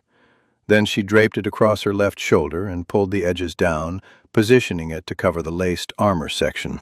The silk was not large enough to cover her back. It covered the wounded section and wrapped to the front, and that was its full extent, a rectangle of waxed fabric that sat on the broad sweep of her shoulder like something a child had placed there. She pulled the edges tight with her left hand and held them there, and the silk settled against the curve of her shoulder and the upper edge of the armor and sat correctly. She held the edges against the armor with 3 fingers, and he could see her calibrating the problem. She needed both hands free, and the silk needed to stay in place. He looked at the satchel and at the thin cord he used for tying pack sections. He cut a length of it and held it up. She turned slightly to give him access to the shoulder, and he ran the cord under the silk's upper edge and through the nearest armor buckle and tied it off. Simple. The silk hung correctly from the buckle, covering the wound site, the waterproof surface facing out. She released the edges. The silk stayed. She looked down at it. She pressed it once against the armor with her palm, checking the hang of it, the coverage. She pulled the front edge 2 centimeters further toward the center, adjusting the position. Her jaw was set in the way it was always set, angular, held, and she turned away from him and picked up the lance from the wall. He picked up his walking stick and his satchel and stood by the entrance gap. For a moment, neither of them moved. "Why?" she said. He turned. She was looking at the entrance gap, not at him, the lance at her side. "The bread I understand," she said. "You had enough for 2. A practical decision." She paused. "The silk was your pack cover. You've had it 2 seasons." He thought about how to answer that and settled on the most accurate version. "The sutures are good work," he said. "I don't want the water getting to them." He looked at the entrance gap, at the gray light beyond it. "And you're cold. You said it takes longer with orcs." "It still happens." She was quiet. "The bread was practical," she said. "The stitching was practical. You're saying the silk is practical." "Yes." "And the fire last night," she said. "You built it for warmth." "For drying my coat," he said. She turned and looked at him then, directly, the way she'd looked at the needle in the firelight, reading the object, reading the person holding it, checking what the thing was actually made of. He held still and let her look. "In the salt mines," she said, "a man who gives something gives it because he wants something back. The transaction is always visible." She turned back to the entrance gap. "You make transactions invisible." "I make practical decisions," he said. "The outcomes sometimes look like something else." She considered this. "Sometimes," she said. She ducked through the entrance gap and stood outside in the gray morning of the drowned woods, the lance at her side, the waterproof silk sitting on her shoulder like something she'd always worn. He followed her out, and the damp cold of the forest settled around him, and the standing water between the roots reflected 2 shapes, one slight and one not, for a moment before a wind moved the surface and the reflections scattered. He tested the first root with his stick and moved east. She walked beside him, and after a few minutes he asked the question she'd held since the night before, quietly, without preamble, the way she asked everything. "Why does a man who weaves cloth live in a forest of predators?" He thought about the merchant's house, about the accounts going to the sun and the threadwork coming with him, about the pale spider's silk and its value, and the workshop he was building toward, fact by fact, season by season. "Because the things worth making," he said, "require going to where they are." He stepped over a root knuckle. "The silk doesn't come to you." She walked. The water moved around her boots. The drowned woods spread east in its gray, wet, indifferent way, the mangroves standing in their dark water with the patience of things that had been here before any of this began, and would be here after. In the clan, she said, a rider goes where the wolf goes. The wolf finds the prey. The rider follows. She looked at the forest ahead. I thought it was different, the rider choosing the path. A pause, short. It isn't, mostly. He said nothing. He walked, and the route road carried them east, and above the canopy the overcast sky began to lighten at its eastern edge.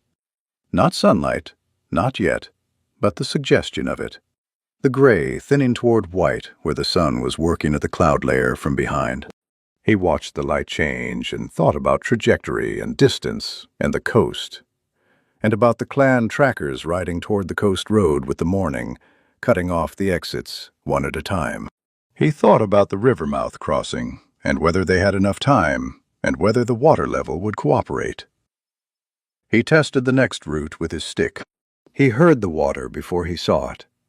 The change in the root channel sound below them from the steady low movement of high water draining slowly to something faster and less considered. He stopped. He looked at the route road ahead where it curved south around a dense stand of mangroves. Around the curve, the route road was underwater, not ankle deep. The roots were simply gone, submerged under a moving sheet of dark water that extended from tree line to tree line, the entire platform lost beneath a flood surge that had come down from the north while they slept, while the rain had eased, the upstream accumulation arriving delayed and all at once. The water moved with direction and intent, the specific character of a flash surge, not the standing water of the drowned woods, but running water, river water, the forest floor temporarily claimed by the river system above. He looked at the width of the surge. He looked at the depth, impossible to judge from here, the surface uniform and unhelpful. He looked at the trees on both sides, at the upper roots where the canopy structure was dense enough to support weight. He looked at his satchel, at the remaining silk, at the branch bridges behind them, and the fact that the flood surge had almost certainly covered them too. He looked at Cord. She was looking at the water with the same steadiness she looked at everything. The lance at her side, the waxed silk square on her shoulder catching the morning's gray light. "Tell me," she said. "The route road is gone for at least 40 meters," he said. "Maybe more around the curve." "I don't know the depth." "And the bridges behind us." "Underwater," he said. "Or close." She looked at the flooded section. She looked at the trees. She looked at him. "Then we go through it," she said. He looked at the water. He thought about chest height, about the current's pull, about the satchel and the remaining silk and the sutures he had spent 11 careful stitches on, and about the cold that hit a human body differently than it hit an orc body, and about the 40 meters that might be 80, and about the current underneath the surface that the still topwater was not being honest about. The light at the eastern edge of the sky had thinned further. Somewhere above the canopy, the sun was rising into cloud, and the day was beginning, whether they were ready for it or not. From behind them, far back down the route road in the direction of the baobab, something moved through water. Not the drip sound of rain, not the settling sound of a forest releasing its overnight accumulation. Something with weight and direction and the specific displacement rhythm of a wide foot lifting from a root surface and placing again. She turned. He turned. The forest behind them was gray and still and told them nothing. But the sound came again. Part 9. The Rising Tide. The sound came from the north side of the route road. Not the road itself, beside it moving parallel through the flooded root channels where the water was deeper and the surface softer, and a heavy animal could move without the bark click of claws on exposed root. Silas had heard swamp lizards in water before. The sound was not identical to what he heard now, but it was close enough to matter. Something large was pacing them from the north, using the submerged root channel as a corridor, and it was moving at their speed, which meant it knew where they were going and had decided to keep pace rather than close the distance. Flanking, not charging. Flanking meant there was something else coming from another direction that hadn't announced itself yet. He looked south. The route platform there dropped off into a flooded grove, dark standing water between close-packed mangrove trunks, the trees too dense for a lizard but navigable by something smaller. He watched the water line between the southern trunks and saw nothing move. The water was still there. Still water in the drowned woods was not always empty water. Cord had turned south as well. She stood with the lance horizontal, not raised, not threatening, just ready, and her head turned slowly, reading the southern tree line in sections. 1 north, she said quietly. I count 1. 1 I can hear, he said. 1 I can't hear is the problem. She looked at the flooded root road ahead. At the 40 meters of running water that sat between them and the route east, she looked at the trees on both sides of the road, at the upper root structure where the mangroves threw out horizontal members 3 meters above the waterline. She looked at him. He was already looking at the same horizontal roots. The upper structure, he said. It runs continuous for about 20 meters on the left side. I've tested those roots before. They hold. And after 20 meters, there's a gap. He calculated the gap from memory, 2 meters, maybe 2.5, where the mangrove root system on the left ended and the next tree's system hadn't grown to meet it yet. He had shimmed that gap 2 seasons ago with a length of cord for his own use. The cord now 2 seasons old and not something he would trust with weight. I can re-bridge it. While we're above the water. Yes. While something is moving in the water below us. Also, yes. She looked at the northern root channel where the sound had gone quiet. Quiet was worse than sound. It meant the thing in the channel had stopped moving, which meant it had either decided to wait or it had found a better approach angle. Go, she said. I'm behind you. He moved to the left mangrove and found the first handhold, a root knuckle at chest height, the bark rough enough to grip wet. He pulled himself up, the satchel shifting against his back, and found the first horizontal root with his feet. It was broad enough to stand on, the upper surface rounded but grippable through the soles of his boots. He tested his weight. The root held without flexing. He moved laterally along the root, using the vertical shoots above him for hand grips, stepping over the places where the root dipped and rose. The surface was wet, and the wet had a sheen of algae in the low sections, the green-black of algae that lived in permanent shade. He moved over those sections faster, weight on the outside edges of his boots where the algae was thinner. Below him, the flooded root road ran dark and fast, the surge water carrying debris, leaf fragments, bark strips, once a section of vine 3 meters long that passed below him in the current like something deliberate. He kept his eyes on the root ahead and his hands on the vertical shoots and didn't look at the water. Behind him, he heard her come up. The root flexed when she found it, a movement he felt through his feet, the root accepting a load considerably greater than it was built for and deciding, after a moment's consideration, to hold. He heard her exhale, short and controlled, and then the sound of her moving, the precise placement of each foot, the tap of the lance iron against a vertical shoot as she used it for a handhold. 11 meters. 12. The horizontal route narrowed as they moved away from the main trunk, the load-bearing section thinning toward the outer growth. He moved to the chute above him, higher up, where a secondary route ran more thickly. Better footing, less clearance above. He had to duck under a crossing root, the wet bark dragging across his collar. He heard the sound from the north again, closer. The parallel tracking had ended, The thing in the root channel had come out of the channel and was in the flooded road now, moving through the surge water below them. He looked down through the roots. 3 swamp lizards, not 1. 3, moving in a loose formation through the floodwater, the animals' heads low over the surface, tongues working, each one carrying a rider in the high saddle. The water came to their shoulders, deep for the lizards, which meant they were partly swimming, the wide tails sculling to keep direction. They moved with the current, which was carrying them east along the flooded root road at a pace faster than walking. The riders were looking at the root road platform, which was submerged. They were not looking up. Silas pressed flat against the vertical chute he was holding and stopped moving.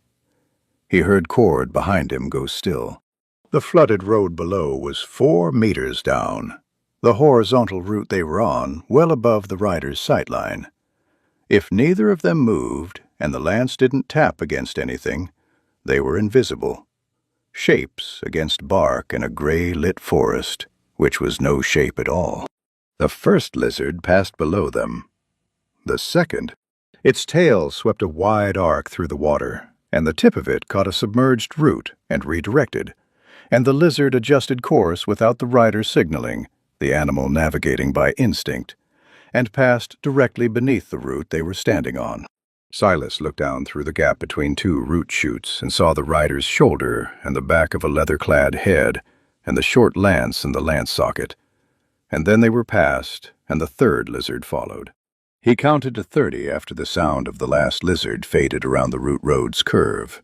Then he kept moving. The gap was ahead. He could see it now, the horizontal root ending at the edge of the last mangrove's reach, the next tree's root system starting 2 meters further on, the gap between them showing open air and, below, the flood water running through. He reached the end of the root and stopped and looked at the gap. 2 meters.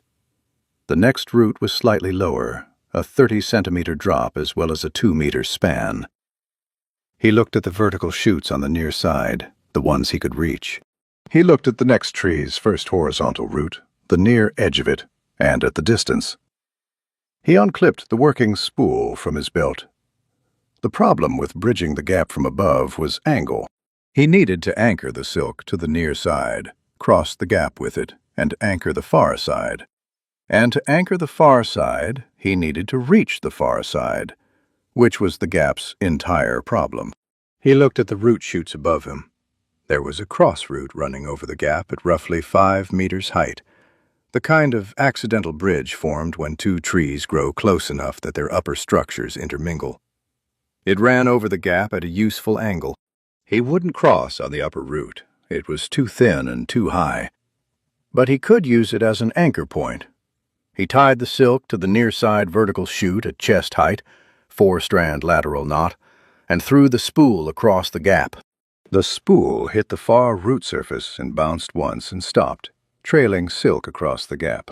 He hauled the trailing silk back slowly until the thread was taut, then walked it up to the upper cross root, looped it twice, and let it fall to the far side's vertical chute, now running at a diagonal from near chest height across and down to far ankle height, with the cross root at the top holding the angle. A handhold and a foot line. Not comfortable. Functional. He crossed on it, left hand on the taut diagonal, right hand on the near vertical chute, the spool unreeling as he moved, his feet finding the gap's air and trusting the silk's angle to take the load. The silk pulled taut under his weight and held, and he reached the far side and gripped the far vertical chute and stepped onto the lower root and was across. He turned. She was at the near edge, looking at the diagonal silk, looking at the gap. The load the silk would take, his weight, 80 kilograms including the satchel, had not broken it. Her weight was... He did not know her weight precisely, but the root had flexed under her in a way that gave him an estimate. The silk was medium gauge. He had tested medium gauge under controlled conditions to 200 kilograms before it showed stress. She looked at the silk. She looked at the gap. She looked at him. She handed the lance across to him, reaching across the gap, and he took it without comment. Then she gripped the diagonal silk with her left hand and the near vertical chute with her right, and she came across in two movements, not the careful, incremental crossing he'd done, but two decisive transfers of weight, the silk pulling to its limit and holding, the whole structure vibrating with the load and releasing as she stepped onto the far root beside him. She took the lance back. He breathed out and started unreeling the spool from the upper cross root, retrieving the silk for reuse. "Weaver," she said. He looked up from the silk. She was looking down through the root structure at the flooded road below, and her expression had the particular quality of someone who has made a calculation they don't like the answer to. He followed her gaze. The three lizards had turned. They were coming back. Against the current now, the animals working harder, the riders sitting upright and high and scanning. One of the riders had a short bow out, an arrow nocked but not drawn. They were moving in a loose spread formation, each lizard taking a different line through the floodwater, covering the width of the submerged root road. They had heard the spool hit the far root. The sound had been small. In the noise of moving water it should have been nothing, but the drowned woods in dawn light after rain were very quiet, and a spool hitting a root surface made a specific sound, and trackers who had been listening for exactly this kind of sound through exactly this kind of forest had hearing calibrated for it. Silas looked at his hands. The silk from the diagonal was partially retrieved, hanging from his hand in a loose coil. He looked at the spool, clipped back to his belt. He looked at the root structure above him and below him, and at the distance to the next solid section of root platform, which was 8 meters east and a meter lower. His walking stick was on the root platform where he'd left it when he'd started climbing. He looked at the floodwater below, at the lizards moving through it, at the riders scanning the root surface and the bark above it. He looked at Cord. She had positioned herself against the vertical chute at the edge of the gap, the lance ready, watching the lizards below with the focused stillness of someone who had been in this situation, not this situation specifically, but the shape of it, the moment before the distance closed, enough times to know what was useful and what wasn't. What was useful was distance.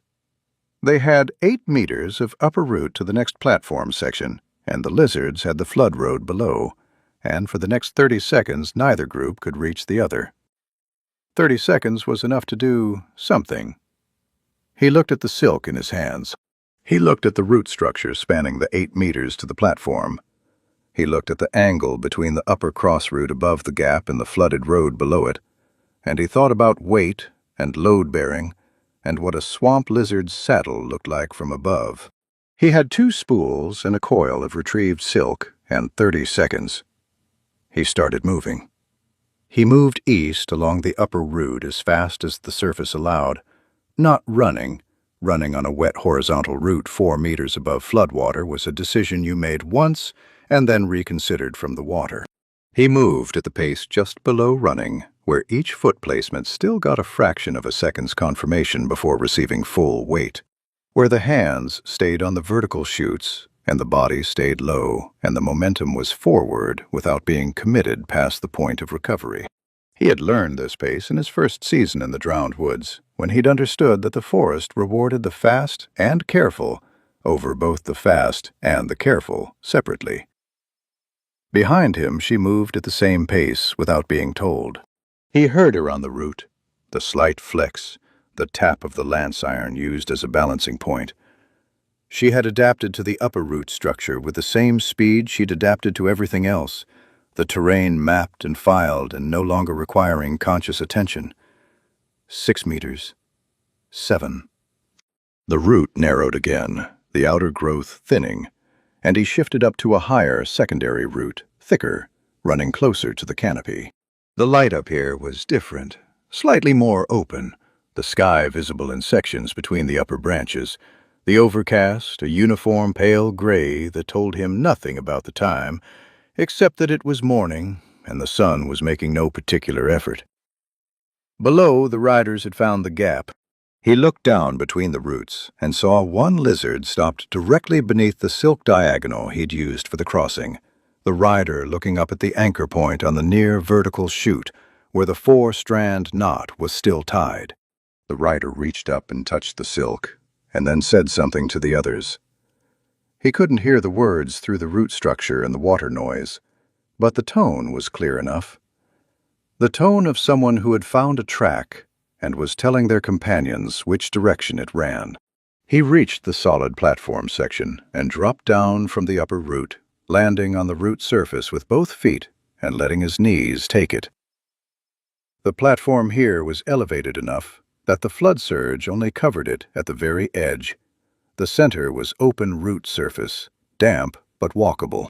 He turned and watched Cord come down beside him, the lance swinging wide as she landed, the impact absorbed through her legs without apparent difficulty.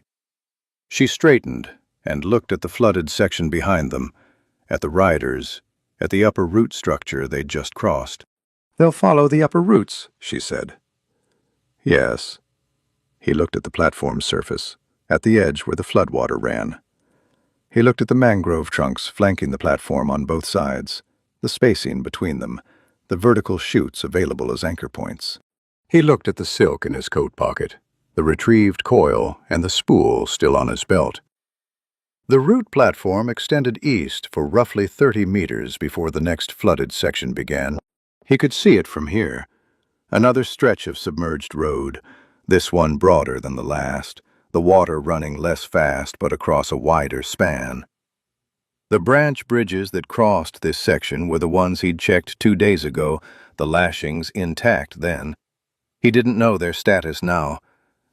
They had been at water level before the surge, which meant they were under it now. He had 30 meters of platform and 2 spools, and the problem of 3 riders who now knew exactly which direction their tracks ran. He looked at the platform. He looked at the riders working their way to the upper root crossing point. He thought about load and weight, and a specific geometry of a lizard moving through an enclosed space. "The platform narrows at the eastern end," he said. "Before the next flooded section, there's a bottleneck. 2 large roots growing close, maybe 1.5 meters of clearance." He looked at her. "A lizard fits through it, barely." She looked east, reading the terrain from his description. "One at a time," she said. "One at a time," he agreed. He started walking east. He worked as he walked, pulling silk from the spool with one hand and holding the free end with the other, measuring by arm span, each span roughly 1 meter, the silk unreeling without resistance. He counted spans. The riders were still at the crossing point, still working out the upper root approach, which gave him the platform's length and whatever time it took them to cross the upper roots and come down. He reached the bottleneck. It was what he'd remembered: 2 massive mangrove root buttresses growing close, the gap between them the width of a man plus a hand span on each side. The roots rose 4 meters on either side, sheer faces of bark with no horizontal footholds in the lower section. A lizard coming through the bottleneck at any speed would have the root walls on both sides within a tail width. No room to turn, no room to rear. He looked at the anchor points. The inner faces of both root buttresses had the iron eyelets he'd hammered in 2 seasons ago. This had been part of his trap corridor before he'd moved the active traps further north. 4 eyelets on each side, staggered at different heights. He still had the silk for them. His fingers found the first eyelet and threaded the silk through it. The knot seated in 5 seconds. He walked the line across the gap, 2 meters, and threaded the far eyelet and tied off. He moved to the next eyelet height, slightly lower, and ran a second line parallel to the first. 2 lines, both invisible in the gray light, both at rider chest height, adjusted for the saddle elevation of a swamp lizard. The cold came back into his fingers on the 3rd knot. He stopped and pressed his hands flat against the root buttress bark for 3 seconds, the same bark-warming technique from the night before, and felt the pad sensation return to his fingertips. He finished the 3rd knot. Cord's hand closed around his shoulder, not gripping. The same steadying contact as the river channel, not pulling him, not directing him, simply placing a pressure that meant stop and look. He stopped and looked. The water surface on the flooded eastern section was moving. Not the current. The current ran uniform and shallow here, distinguishable by the slight directional lean of the debris floating on it. This was a different movement. 3 separate disturbances rippling outward from 3 separate points. The kind of movement made by objects traveling underwater fast enough to push surface water aside without breaking it. The swamp lizards. In the flooded eastern section, swimming submerged. He looked at the disturbances and counted them and tracked their direction and did the arithmetic of their speed against the distance to the bottleneck. And the arithmetic came out wrong. They had not followed the upper routes. One group had, he could still hear them, 2 riders at least, working across the upper root structure to the west, but these 3 had gone around. South, through the flooded grove he dismissed as too dense for lizards, and come out ahead of them on the eastern flooded section, cutting off the route forward. He was standing on a 30-meter platform with the only exits blocked. West, the group crossing the upper roots. East, the 3 lizards surfacing in the flooded section ahead, the water disturbances slowing as the animals found the submerged root platform edge and began to rise. He looked at his hands. He looked at the 2 lines he'd strung in the bottleneck. He looked at the silk still on the spool. He looked at his walking stick, which he had picked up from the platform where he had left it, and was holding now, the wood solid and familiar. He watched the first lizard surface through the eastern floodwater, the broad head breaking the surface 20 meters out, the rider rising with it, water streaming from the saddle and the animal's flanks. The rider reached into the lance socket and pulled the short lance free and held it horizontal. Then his boot hit the root knot he'd stepped over without seeing, and he dropped the walking stick. It hit the root platform with a crack that the forest's stillness turned into something considerably louder than a walking stick dropping. And then it skittered off the root edge and fell into the flood water below the platform with a flat splash. And the current took it, and it was gone in 2 seconds, 4 meters downstream, and then lost in the dark water between the mangrove roots. The rider on the surfaced lizard turned toward the sound. He stood on the platform without his walking stick, the spool in his hand, the 2 lines strung in the bottleneck behind him, the walking group coming across the upper roots to his west, and 3 lizards to his east, and the platform 30 meters long, and nothing else. Cord stepped in front of them. 1 step, sideways and forward, putting her body between him and the eastern riders. She raised the broken lance in her right hand, the iron head up, the shattered end down, and she planted her feet on the root platform with the deliberate placement of someone who has chosen a position and intends to hold it. She looked back at him over her shoulder. Not a long look, a fraction of a second. The look of someone confirming a piece of information. "Climb higher, Weaver," she said. "I hold the roots." He looked at her. He looked at the platform. He looked at the mangrove root buttress to his left, the one with his silk lines strung through its eyelets, and at the upper root structure above it, and at the 3rd and 4th eyelets he hadn't used yet, still waiting at the upper height. He climbed. His hands found the first hold, the second, the third. He pulled himself up the root face with his arms doing more work than his feet, the boots finding purchase where they could and pushing when they found it. And he reached the lower horizontal root and stood on it and looked down. She stood on the platform below him, the lance leveled, watching the riders approach. 2 lizards had fully surfaced now, the 3rd still in the water to the south. The riders on the surfaced lizards had slowed their animals. The bottleneck was visible ahead, and they could see the math of it, the narrowing, the no room to turn. They were deciding whether to charge or circle. He had however long their decision took. He pulled the spool from his belt and started threading the upper eyelets. The silk ran fast when he had the angle right, the spool feeding without snagging, the thread invisible against the gray bark and the gray morning. He worked the upper height first, throat height for a man on a lizard at the bottleneck, higher than the chest lines he'd already strung.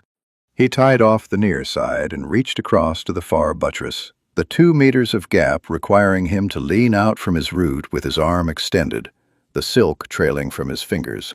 The silk was transparent in the air, and the morning light didn't catch it, and the riders below were not looking at him. They were looking at Cord, which was where anyone's attention would be if they had a choice in the matter. He reached the far eyelet and threaded it and tied off. 3 lines now, staggered at 3 heights. A rider hitting the bottleneck at speed would hit the chest line first, which would stop the rider and redirect the load upward into the throat line, and the ankle line below would catch the lizard's neck if the animal continued forward after the rider separated from the saddle. He looked at the lines. He looked at the riders who had made their decision. They were coming forward, slowly, the lizards walking rather than charging, building the approach speed they'd need to push through whatever they thought was in the bottleneck. He looked at the silk. He thought about the silk and the armor lacing. He thought about the waterproof square on her shoulder, and the bread broken in 2, and the 11 sutures in the firelight. And he thought about how the riders had split and flanked and anticipated every move they'd made since the channel crossing, because they knew this forest too, because she had ridden through forests like this on a gray wolf named Dusk for 7 years, and the trackers had ridden through forests like this on swamp lizards for however long they'd been tracking. He thought about the one thing the trackers didn't know. They didn't know the islets were there. They didn't know that a quiet man with cold fingers had hammered iron into these particular root buttresses 2 seasons ago, and then moved his trap corridor north and left the islets sitting empty, waiting. The riders approached the bottleneck.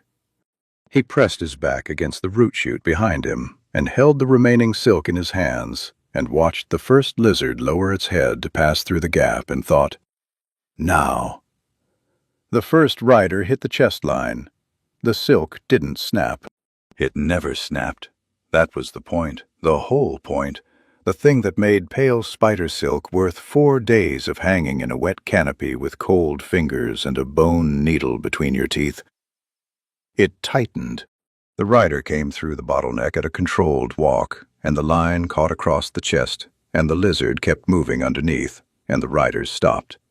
And then the lizard's continued momentum pulled the rider off the saddle in the same clean arc as the channel crossing. Same physics, same outcome. The body rotating backward and hitting the root platform with the same unambiguous sound. The second rider pulled up short.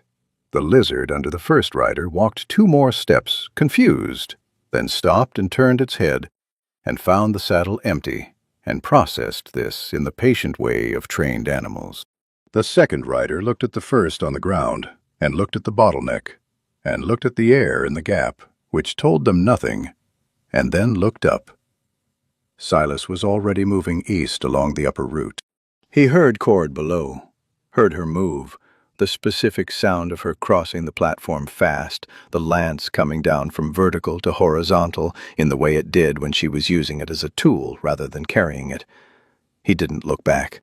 He moved east, fast and careful, the spool trailing silk behind him from the upper root anchor point, threading through the root structure toward the eastern flooded section where the third group of lizards was working up onto the platform's edge. He had 1 spool left after this. He was going to need to be correct about what he used it on. He reached the eastern end of the platform route and stopped. Below, the third lizard had cleared the water and stood at the platform's edge, its rider reading the terrain ahead. The platform, the bottleneck commotion behind, the man on the upper root in front. The rider raised the short lance. Silas looked at the silk in his hands. He looked at the rider. He looked at the distance. 8 meters, too far for the lance at this angle, the rider knowing it too, buying time, waiting for the flanking partners to close from the west. He looked at the flood water surrounding the platform, at the current, at the debris moving in it.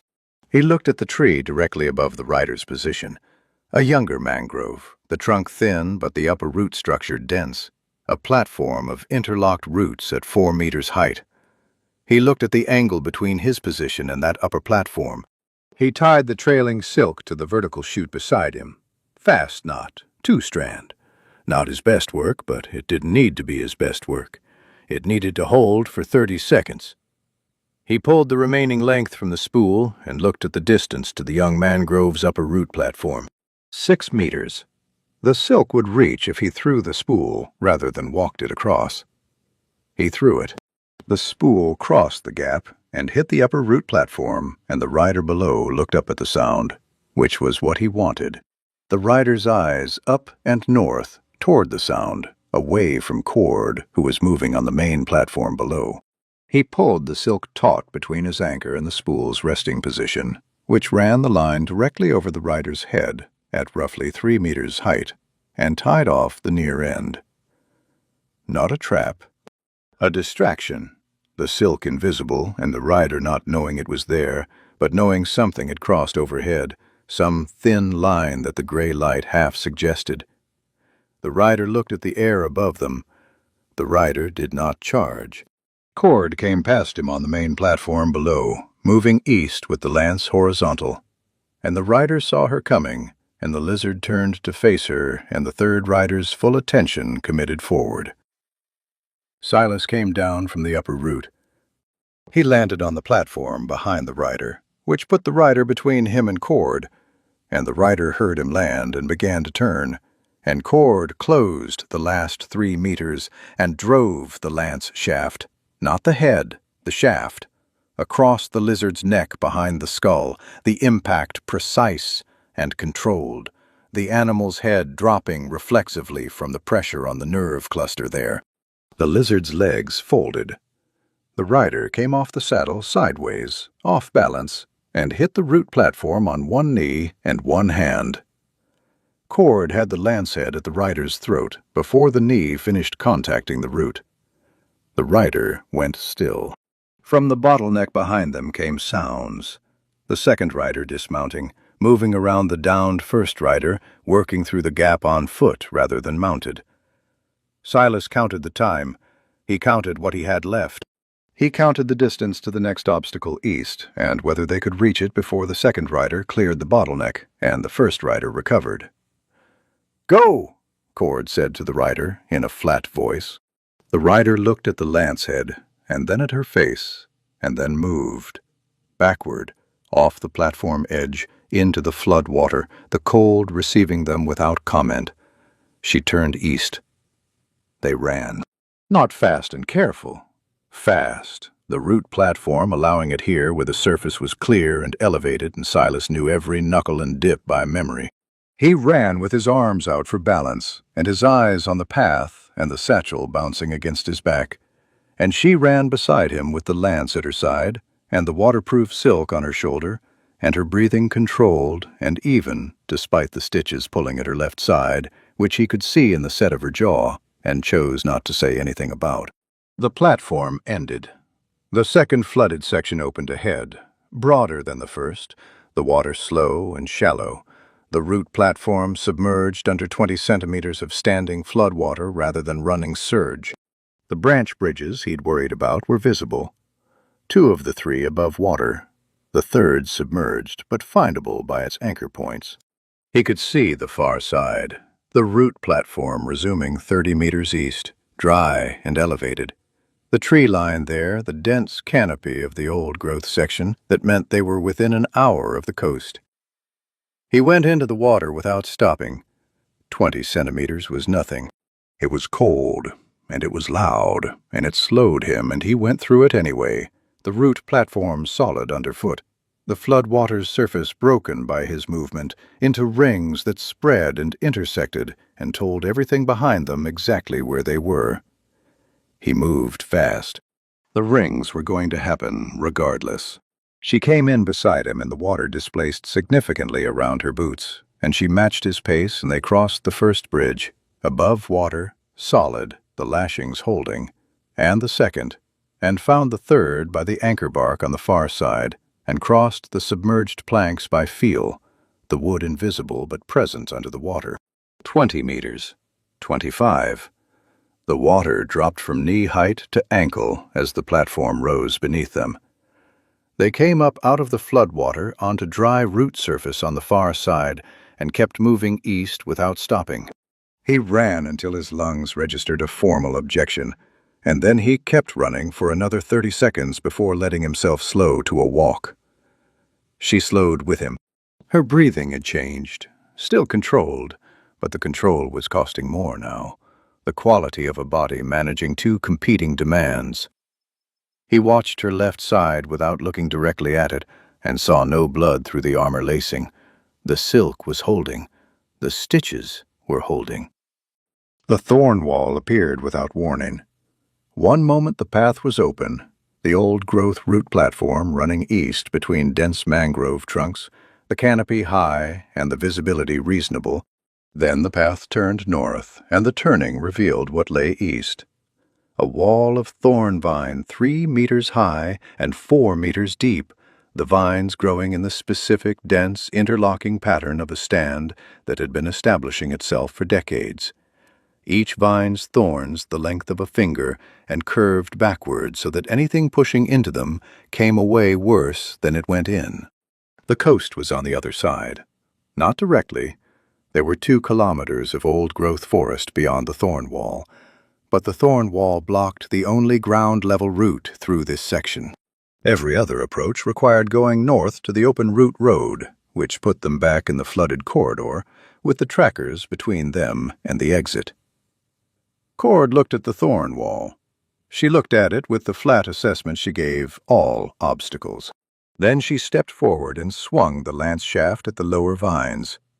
The lance shaft cut through the outermost growth, and the thorns grabbed the iron and held, and she pulled the shaft free, and the thorns dragged long marks across the metal. She stepped forward and swung again, deeper, and the vines gave slightly, a centimeter, 2, and then she stopped and held her left hand up and looked at it. The sap was already working. A clear fluid where the thorns had caught her palm, small contact points, and around each point the skin was changing, the gray-green paling to a chalky white, the tissue response immediate. She closed the hand and opened it and closed it again, checking the sensation. "It numbs," she said. "Then it burns," he said. "The sap breaks down tissue over about 20 minutes. It's how the vine stops animals from pushing through." He looked at her hand. "Wash it in the flood water. The dilution slows the process." She went to the platform edge and submerged her hand in the floodwater still running at the platform's margin, holding it there, looking at the thorn wall over her shoulder. He looked at the wall with her. He opened his satchel. He took out the remaining spool. He took out the vial of flammable tree sap he used for waterproofing the anchor bark on his trap eyelets, a small glass vial stoppered with cork, the sap inside a dark, amber brown. He held it up and looked at the volume remaining. Enough. Barely enough, if he was careful about the application and didn't waste any on the wrong surface. He looked at the thorn wall. He looked at the vial. He thought about the pale spider silk's fiber structure, the surface area to weight ratio, the way it burned when it burned, fast and clean, a flash burn that released a lot of heat over a short period. He thought about the trackers behind them, and about the coast road and the riders who had circled north to cut the exits. And he thought about the river mouth crossing to the south, and whether they had time to reach it, and whether the water level allowed it. They didn't have time. The river mouth was 2 kilometers south along the platform edge, and the second group of riders from the bottleneck were through it by now, moving east. And 2 kilometers south was 2 kilometers that pointed the wrong direction.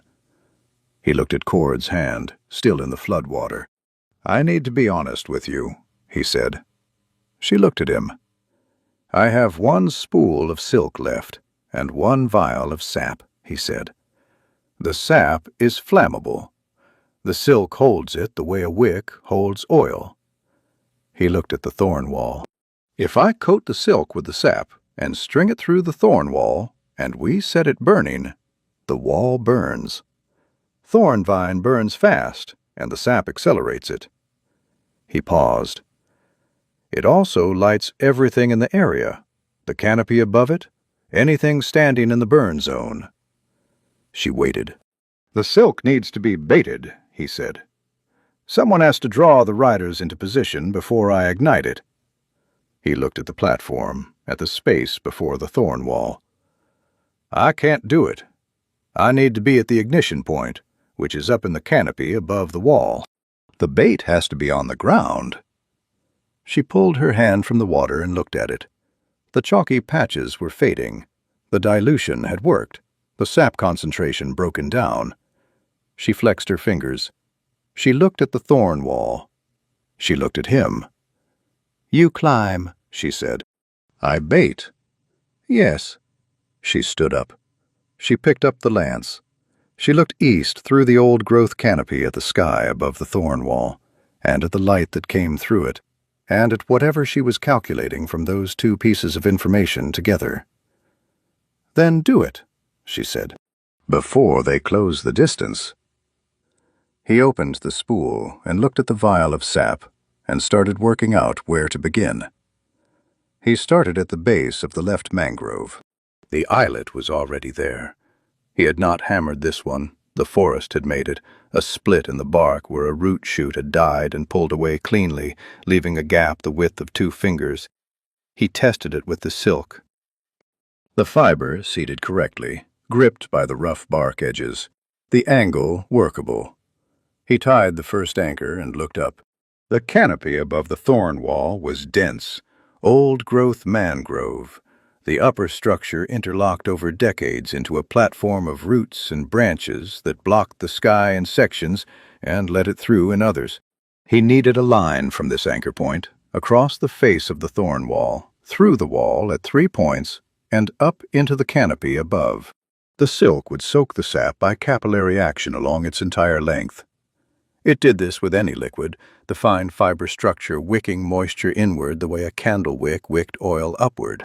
The burn would follow the same path in reverse, fast and directional, a moving line of fire that would reach the sap-soaked thorn vine, and then the vine would do the rest. He had done smaller versions of this. He had never done it at this scale. He pulled silk from the spool and fed it through the bark gap and began walking the line east, parallel to the thorn wall at first, stringing horizontal. The silk came off the spool clean and straight, the surface dry and ready to receive the sap. He counted arm spans as he walked. 12 spans. 14. He tied off at the second anchor, a root knuckle at chest height, and turned north toward the wall.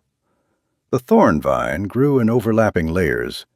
The outer layer was the thickest, the old growth, the vines as thick as his wrist, the thorns at full length. Behind it, the layers thinned progressively toward the center, the inner vines younger and more flexible, the thorns shorter. He needed the silk inside the wall, not on its surface. Surface application would burn the outer layer and stop when the outer layer was gone. Interior application would burn outward from the center, which meant the whole wall burned at once rather than in sequence. He pushed the spool into the outer layer carefully, working it between 2 thick vines, turning it to avoid the thorns. A thorn caught his coat sleeve and he stopped and worked it free without pulling. Pulling set the backward curve deeper. He moved the spool further in, finding a gap in the second layer, threading the silk through. The sap from the vines came off on his hands where he touched them. Not enough contact for the numbing to start, he hoped. A faint stickiness on his fingertips that he noted and ignored. He worked the spool through to the inner layer and tied off on a central vine, the knot rough, functional. He pulled back out the way he'd come, the silk line running from the outer anchor through the thorn wall layers to the center. He came clear of the outer layer and checked his hands. No chalky patches. His coat sleeve had 2 small holes from the thorn catch, but the skin beneath was clean. He looked at the canopy above the wall. The climb was going to be on the outer face of the left mangrove, above the thorn wall's height, using the root shoots as hand and footholds. He had climbed this tree once before, 2 seasons ago, checking the upper canopy for pale spider territory.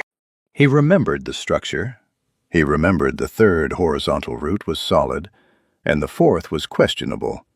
And above the fourth, there was a branch crossing where two upper routes met and formed a platform wide enough to stand on. He needed to be on that platform. From there, the ignition angle covered the full width of the silk web he was building, and from there he could see cord on the ground below, and the approach corridor to the east where the riders would come. But first, the sap. He uncorked the vial and looked at the volume. Dark amber, viscous. The smell of it cutting through the forest's wet bark scent immediately, sharp and organic, the specific sharpness of compounds that ignited easily. He tipped the vial and let the sap run along the horizontal silk line from the first anchor, working slowly, keeping the flow controlled. The silk absorbed it immediately and visibly, the transparent fiber going amber where the sap contacted it, the color change showing him exactly where the coating ended and where he needed to continue. He walked the line east, dripping sap, coating the silk from anchor to anchor.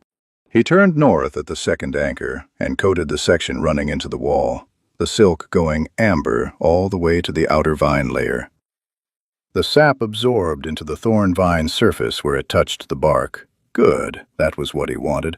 The vine itself becoming fuel at the contact points. The vial was half empty. He moved to the second horizontal line, working faster now, the clock in his head running the distance between the bottleneck and their current position, and the speed of a swamp lizard moving through old-growth root platform terrain. 8 minutes, maybe 10. He had used 4. He coated the second line and the third, stringing new silk as he went, the spool running lighter with each span. The web was not complex. 3 horizontal lines connected by 2 vertical runs, all feeding into the central anchor inside the thorn wall. But complexity was not the goal. Coverage was the goal. The sap needed to reach enough of the vine's interior to guarantee the burn propagated, rather than dying at the first gap in the fuel. He shook the vial, a quarter remaining.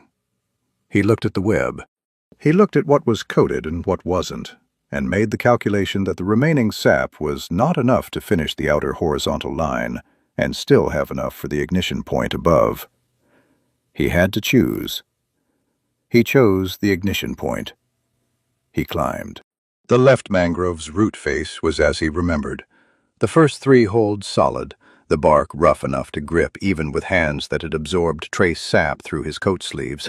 He moved upward, using the shoot pattern he'd mapped 2 seasons ago, the muscle memory of the root still resident in his arms and shoulders despite the time between. Third horizontal root, solid. He stood on it and looked down. Cord stood at the western edge of the thorn wall clearing, the lance at her side, watching the approach corridor to the west. She had positioned herself in the center of the available ground, not at the wall, not at the platform edge, but in the middle, where she was visible from all approach angles. Maximum visibility, minimum cover. The stance of someone who understood they were bait and had committed to the function of it without reservation. The waxed silk square was still on her shoulder. He could see it from here, the faint sheen of it in the overcast morning light. He looked at the approach corridor. Empty. Still empty. He moved up past the 4th route. Questionable. He didn't trust it with his full weight. He crossed it fast with his weight on the chute above rather than the route below, and reached the crossing platform. He stood on it. The width was what he remembered, enough for both feet together with a handspan to spare. The height was what he needed. Looking down, he could see the full width of the clearing, the thorn wall, the 3 horizontal silk lines he'd strung, the approach corridor running west between the old-growth trunks. He uncorked the vial for the last time. He poured the remaining sap directly onto the platform where the silk lines converged, the upper portion of the vertical run, the last section of silk before it descended into the wall. The sap soaked the silk and ran along the fiber toward the coated sections below, the capillary action pulling it down and outward. He watched it travel. It moved slowly, viscous, gravity-assisted, the amber color spreading along the transparent thread in both directions from the application point. He pocketed the empty vial. He reached into his coat pocket and found the flint chip and the steel striker he carried since his first season in the woods, both dry. The inner pocket was lined with the same waxed silk as the satchel's documents section, his one concession to preserving the things that couldn't be replaced if wet. He held the flint in his left hand and the striker in his right and looked down at the clearing. The approach corridor remained empty. The old-growth trunks stood in their patient rows, the root platform between them dark with flood-water residue, the light flat and even and giving nothing away about what was moving through it. His hands were sweating despite the cold. He thought about this practically. Sweat on the striker reduced the spark quality. He wiped both hands on his coat, which was damp and not ideal for drying, but better than nothing, and regained the striker and the flint and waited. Cord moved, not retreating. She turned slightly, orienting east, and raised the lance to horizontal. He followed her gaze and saw what she had seen. Movement in the corridor, the specific water displacement of a swamp lizard's legs at walking pace, not yet visible as a shape, but present as a pattern in the standing water between the roots. Then the first rider cleared the tree line, then the second, flanking right, and a third behind the second, staying back, the formation spreading as they entered the clearing. 2 forward, 1 holding, the standard approach for an open engagement. Silas watched from above and counted. 3 riders, 3 lizards, the animals' heads low and tongues working. Cord held her position. The riders slowed as they entered the clearing, reading the terrain. The thorn wall east. The woman with a broken lance standing in the center. The old-growth trunks on both sides. One of the riders said something. He couldn't hear the words, only the tone, the short, clipped sound of a command. The forward 2 began to move, closing the distance.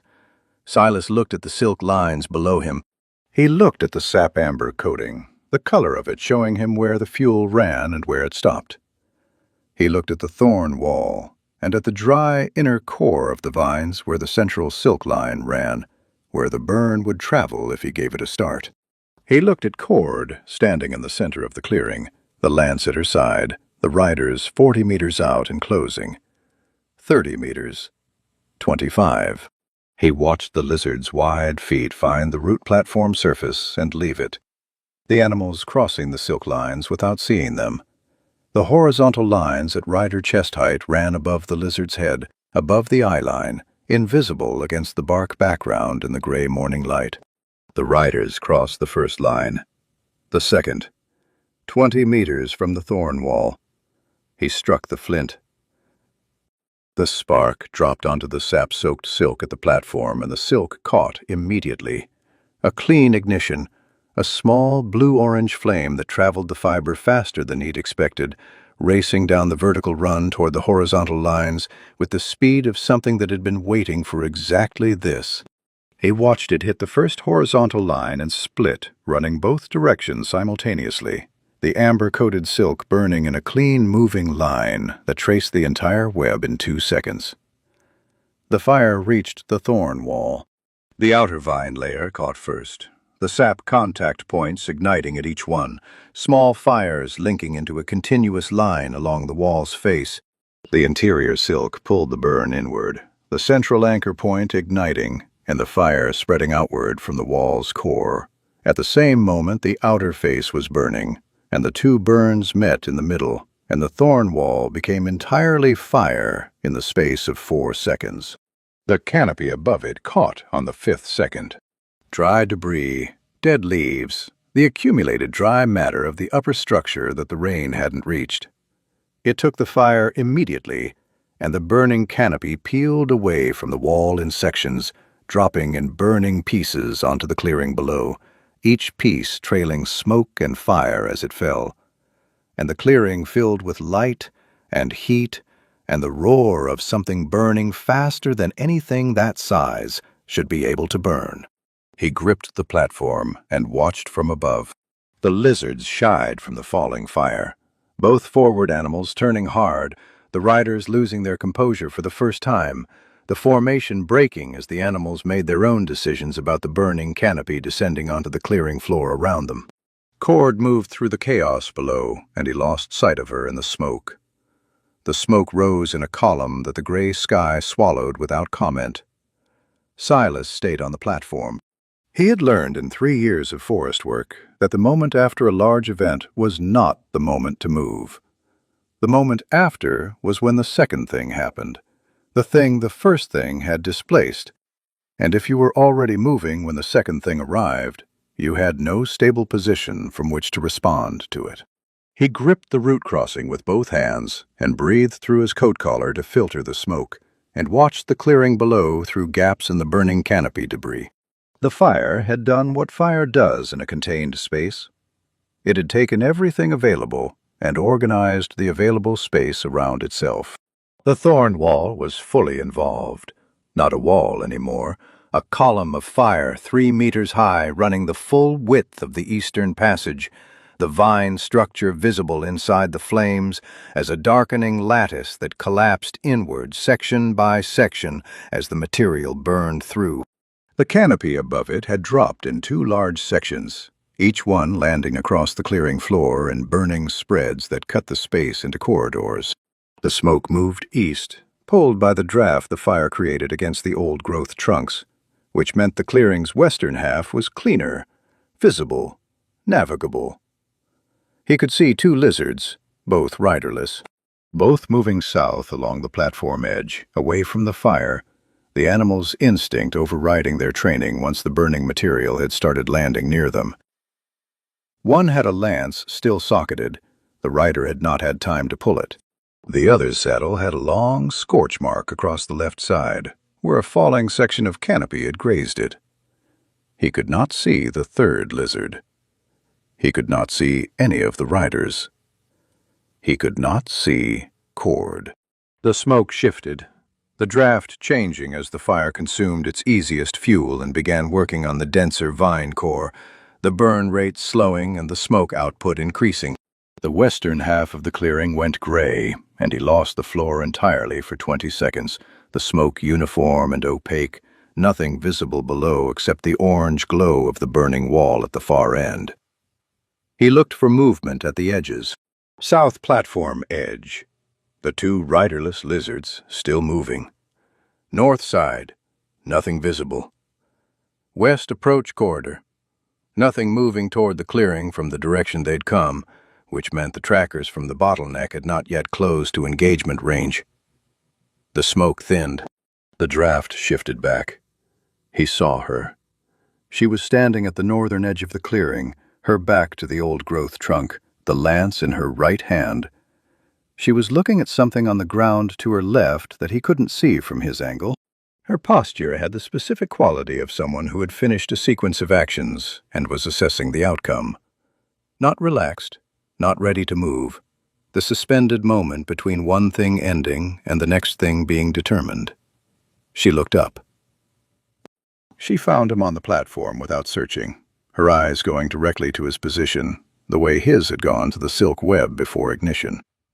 Knowing where to look because she had tracked where he'd gone. She held up 2 fingers on her lance hand, the lance steady.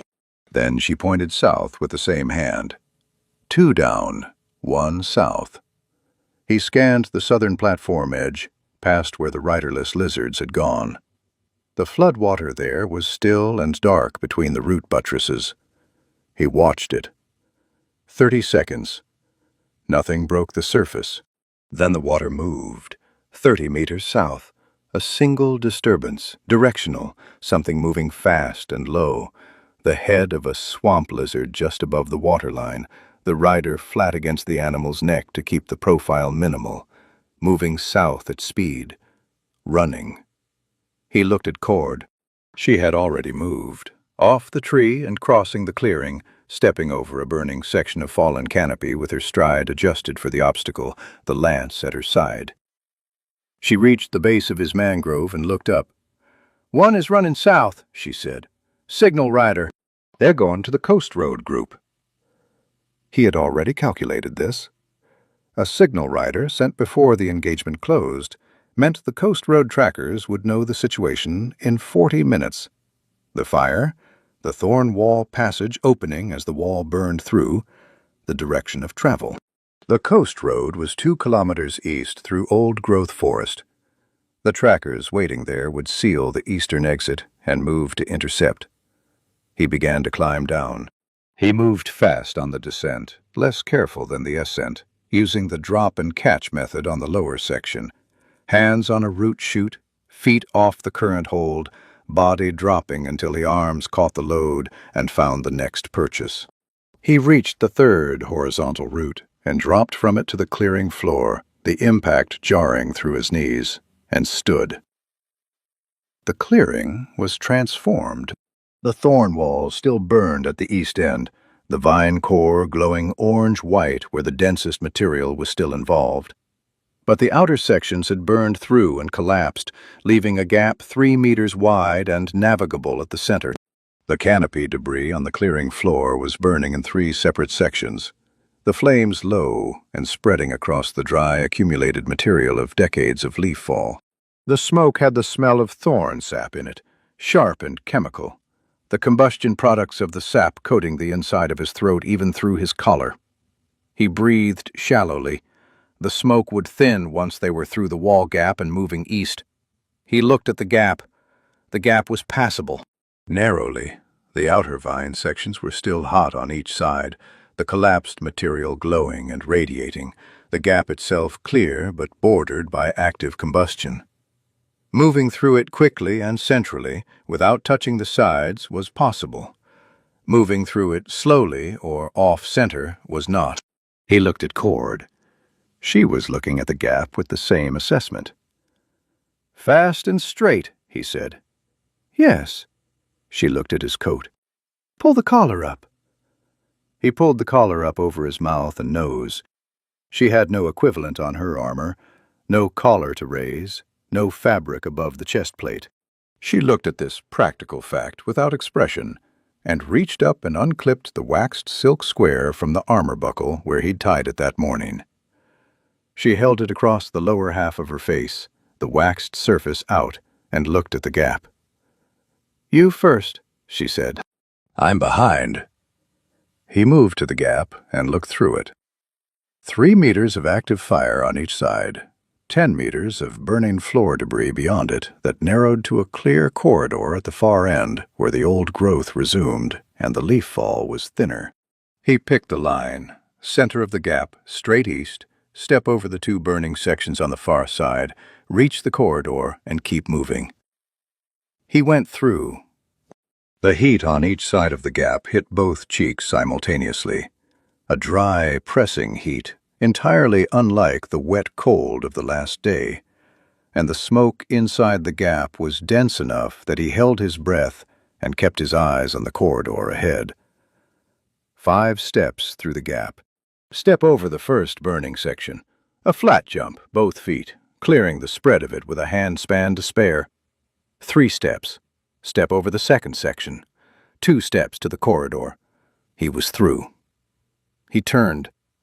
She came through 2 seconds behind him, the waxed silk held against her face, her stride measured and straight, the lance horizontal for balance, the gap's heat visible as a shimmer around her as she passed through it. She stepped over both burning sections without adjusting her pace. She came clear of the gap and stopped beside him and lowered the silk from her face. She looked at the silk. It had a brown mark across the waxed surface where the radiant heat had caught it. The wax had held. She clipped it back to the armor buckle. He turned east and they moved into the old-growth corridor. The smoke followed them for 50 meters, and then the old-growth density filtered it, and the air cleared, and the smell of wet bark replaced the smell of sap combustion, and the forest resumed its gray, indifferent character, as though the burning clearing behind them was a local concern it hadn't been informed of. He set the pace, fast walking, not running, the route platform clear and dry under the old-growth canopy which had kept the flood surge from reaching this elevation. His legs had the specific complaint of legs that had been asked to run twice already today, and were submitting their objections in the form of a low burn in both thighs that he acknowledged and set aside. "The signal rider," he said. "How long before the Coast Road Group moves to intercept?" 40 minutes if the rider goes direct, she said. Less if they know the old-growth routes. She paused. They know the old-growth routes. 30 minutes. The Rivermouth crossing is 2 kilometers south from here. At this pace, 20 minutes. The signal rider went south. I know. She looked at him. The rider will reach the Coast Road Group before we reach the crossing. I know, he said again. He looked at the route platform ahead, the corridor running east through the old growth in a gentle curve that he knew ended at a junction. Left at the junction was south, toward the river mouth. Right was east toward the main coast road and the merchant settlements and the exits that were closing. He looked at his satchel. He looked at his belt. He had one spool remaining. Fine gauge. The spool he'd carried in his inner pocket since the start, the one he hadn't used because fine gauge silk was for detail work, for sutures and precision lacing, not for load-bearing trap lines. He pulled it from his pocket and looked at it. Fine gauge silk burned faster than medium gauge. The fiber was thinner, the surface area to weight ratio higher, the burn rate proportionally greater. A fine gauge line soaked in sap would burn twice as fast as the medium gauge web he'd just ignited in the clearing. In open air, with the right anchor points and the right fuel contact, a fine gauge web would be fully involved within a second of ignition. He had no sap left. He looked at the route platform. He looked at the old-growth mangroves on both sides of the corridor, their root buttresses slick with floodwater residue, their upper structures dense with decades of accumulated dry leaf material in the areas above the floodline. He looked at the thorn vine growing at the base of the left buttress. Not the wall variety, the climbing variety, thinner stemmed, the sap different in concentration but present. The climbing variety grew up the buttress face in vertical runs, the vine surface always slightly tacky where the sap sweated out through the bark. He stopped walking. He crouched at the buttress base and pressed one finger against the vine surface. Tacky. He smelled the finger. Sharper than the wall variety. More concentrated. He looked at the corridor. He looked at the junction ahead where left went south toward the Rivermouth crossing, and he thought about 30 minutes and 2 kilometers and a signal rider who was faster than them on open route platform, and he thought about what waited at the crossing if the Coast Road Group arrived first. He thought about fine gauge silk and climbing vine sap and the old-growth corridor they were standing in, and about the fact that the trackers from the burning clearing would be through the gap in 15 minutes and moving east, and the Coast Road Group would be moving south, and the crossing would be sealed before they reached it. He thought about all of this and looked at Cord. She had stopped when he stopped. She was watching him think, not impatiently, not pressing, just watching the way she'd watched him string the silk in the bottleneck, reading the process, waiting for the output. "There's another way through," he said. She waited. "The Rivermouth crossing is south," he said. "But there's a second position, a high route platform above the crossing, 60 meters east of it, where the old mangroves grow over the river channel, and the root structure is high enough above water that the flood doesn't reach it." He looked at the corridor. "If the Coast Road Group moves to intercept at the crossing, they come from the east. They come through this corridor to reach the crossing from the riverside." "This corridor," she said. "This corridor," he confirmed. He held up the fine gauge spool. One web, in the right position, with enough vine sap on the lines and the old-growth debris above as secondary fuel. He looked at the old-growth canopy overhead, at the decades of dry accumulated material sitting above the floodline in the upper structure. It wouldn't need to burn long. She looked at the spool. She looked at the canopy. She looked at the corridor ahead, and the junction, and the direction of south. She looked at him. "Tell me what you need," she said. Part 14. Resolution. The climbing vine sap was thinner than the tree sap from the vial.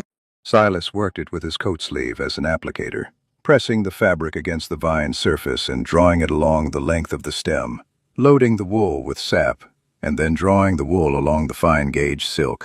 It was slower than a vial, and less controlled, and the coating was uneven in places, the sap sitting in beads on the silk surface rather than absorbing uniformly the way it absorbed into medium-gauge fiber. Fine-gauge was tighter woven. The surface tension worked against absorption. He worked a second pass over the beaded sections, and the sap found the fiber on the second contact and absorbed, the transparent thread going faintly tacky under his fingers. His coat sleeve was ruined. He noted this and moved on. He had chosen the position carefully, a 40-meter section of the corridor where the old-growth canopy was densest, the root buttresses on both sides close enough that the web had natural anchor points without requiring him to hammer anything. The upper structure above this section was the driest he'd seen since entering the forest yesterday morning. The canopy so dense that even 3 days of sustained rain had not fully penetrated to the accumulated debris layer where dead leaves and bark strips sat in deep drifts between the upper roots. He had looked at this section from the ground and seen the debris and filed it under potential. He was using the file now. The web was simpler than the thorn wall construction. 4 lines, 2 horizontal and 2 diagonal, all feeding to a central point at mid-corridor height where the sap concentration was heaviest. He had no complex geometry available with fine-gauge silk and climbing vine sap in 15 minutes. He had 4 lines and a central anchor, and the physics of fire spreading through connected fuel, and that was enough if the position was correct. The position was correct. He had chosen it because the corridor here ran between 2 root buttresses that forced any mounted approach into a single-file formation. The lizards could not flank, could not spread, had to come through in sequence. The first animal through the web would hit the diagonal lines, which would transfer the load to the horizontal lines, and the whole web would be dragged forward with the lizard's momentum, while remaining anchored at both ends. The sap contact with the animal's forward motion would distribute the coating further, and the fire, when it came, would travel the web in every direction simultaneously from the central point. He stood back and looked at what he'd built.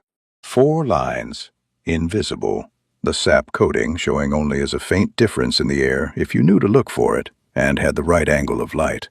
The central anchor sat at the junction of all 4 lines, a point where he'd tied a double knot and applied 3 additional passes of sap directly. The fiber there dark with it, the concentration high enough to guarantee immediate ignition on spark contact. He had the flint and striker in his right coat pocket. He looked up at the canopy above the web, at the debris layer sitting in the upper structure, 40 meters of it, the accumulated dry material of decades. When the web ignited and the fire rose with the hot air of its own making, the debris layer would catch within seconds. Not a sustained burn. It would flash, the fine material going fast and the fire dropping as the easy fuel exhausted itself. But a flash was enough. A flash in a 40-meter corridor dropped burning material across the full width and length of the space in the 2 or 3 seconds of its peak, and nothing moved through that in any formation. He turned to find Cord. She was crouched at the western end of the position, her back to the root buttress, the lance vertical in her hand. She was looking east. He moved to her. "The web is set," he said. "The ignition point is at the center, mid-corridor height. I need to be within 2 meters of it when I strike." He looked at the corridor. "The riders will come from the east. When they enter the position, and the lead animal crosses the first diagonal line, I ignite." "Where do you need me?" she said. "West, past the web, far enough that the canopy drop doesn't reach you." She looked at the position. She looked at the web she couldn't see. She looked at him. "You'll be inside the position when you ignite." "I'll move west after I strike," he said. "The fire travels the web before it rises. I have 2, maybe 3 seconds." 2 seconds, she said. It was not a question. It was a correction. The precision of someone who had watched fire move in enclosed spaces and was not going to allow him the comfort of the extra second. 2 seconds, he said. She held his gaze for a moment, the assessment running its course. He held still and let it run. She stood. She moved west along the corridor without further discussion and took a position behind the last root buttress before the western end of the position, the buttress thick enough to block radiant heat. She planted the lance and looked east and became still. He moved to the center. The central anchor was at chest height, the knot visible to him because he knew where it was. He stood beside it and faced east and breathed slowly and waited. The forest was quiet. Then it wasn't. The sound came from the east. Not a horn this time, no signal calls. The sound of swamp lizards moving fast on a dry root platform. The claw click of animals pushed to a pace beyond their comfort in this terrain, the riders driving them forward. He counted by rhythm. 3 animals, moving fast. 40 meters out. He put his right hand in his coat pocket and closed his fingers around the flint and striker, and waited. 30 meters. The corridor was straight here, and he could see the first shape resolving from the gray distance between the trunks. The broad head of a swamp lizard, low over the root surface, moving at a run. 20 meters. The rider behind the head, sitting high, a lance leveled. He waited. He thought about the knot in the first diagonal. He thought about the load transfer geometry. He thought about the debris layer above him, and the 2 seconds, and about the distance to the western end of the position where the last root buttress stood between cord and the fire that was about to fall. He thought about a gray wolf named Dusk who had pulled a rider off a lizard in a shallow channel and kept pulling until she couldn't. He thought about a bone needle and 11 stitches and the specific resistance of tissue closing under correct tension.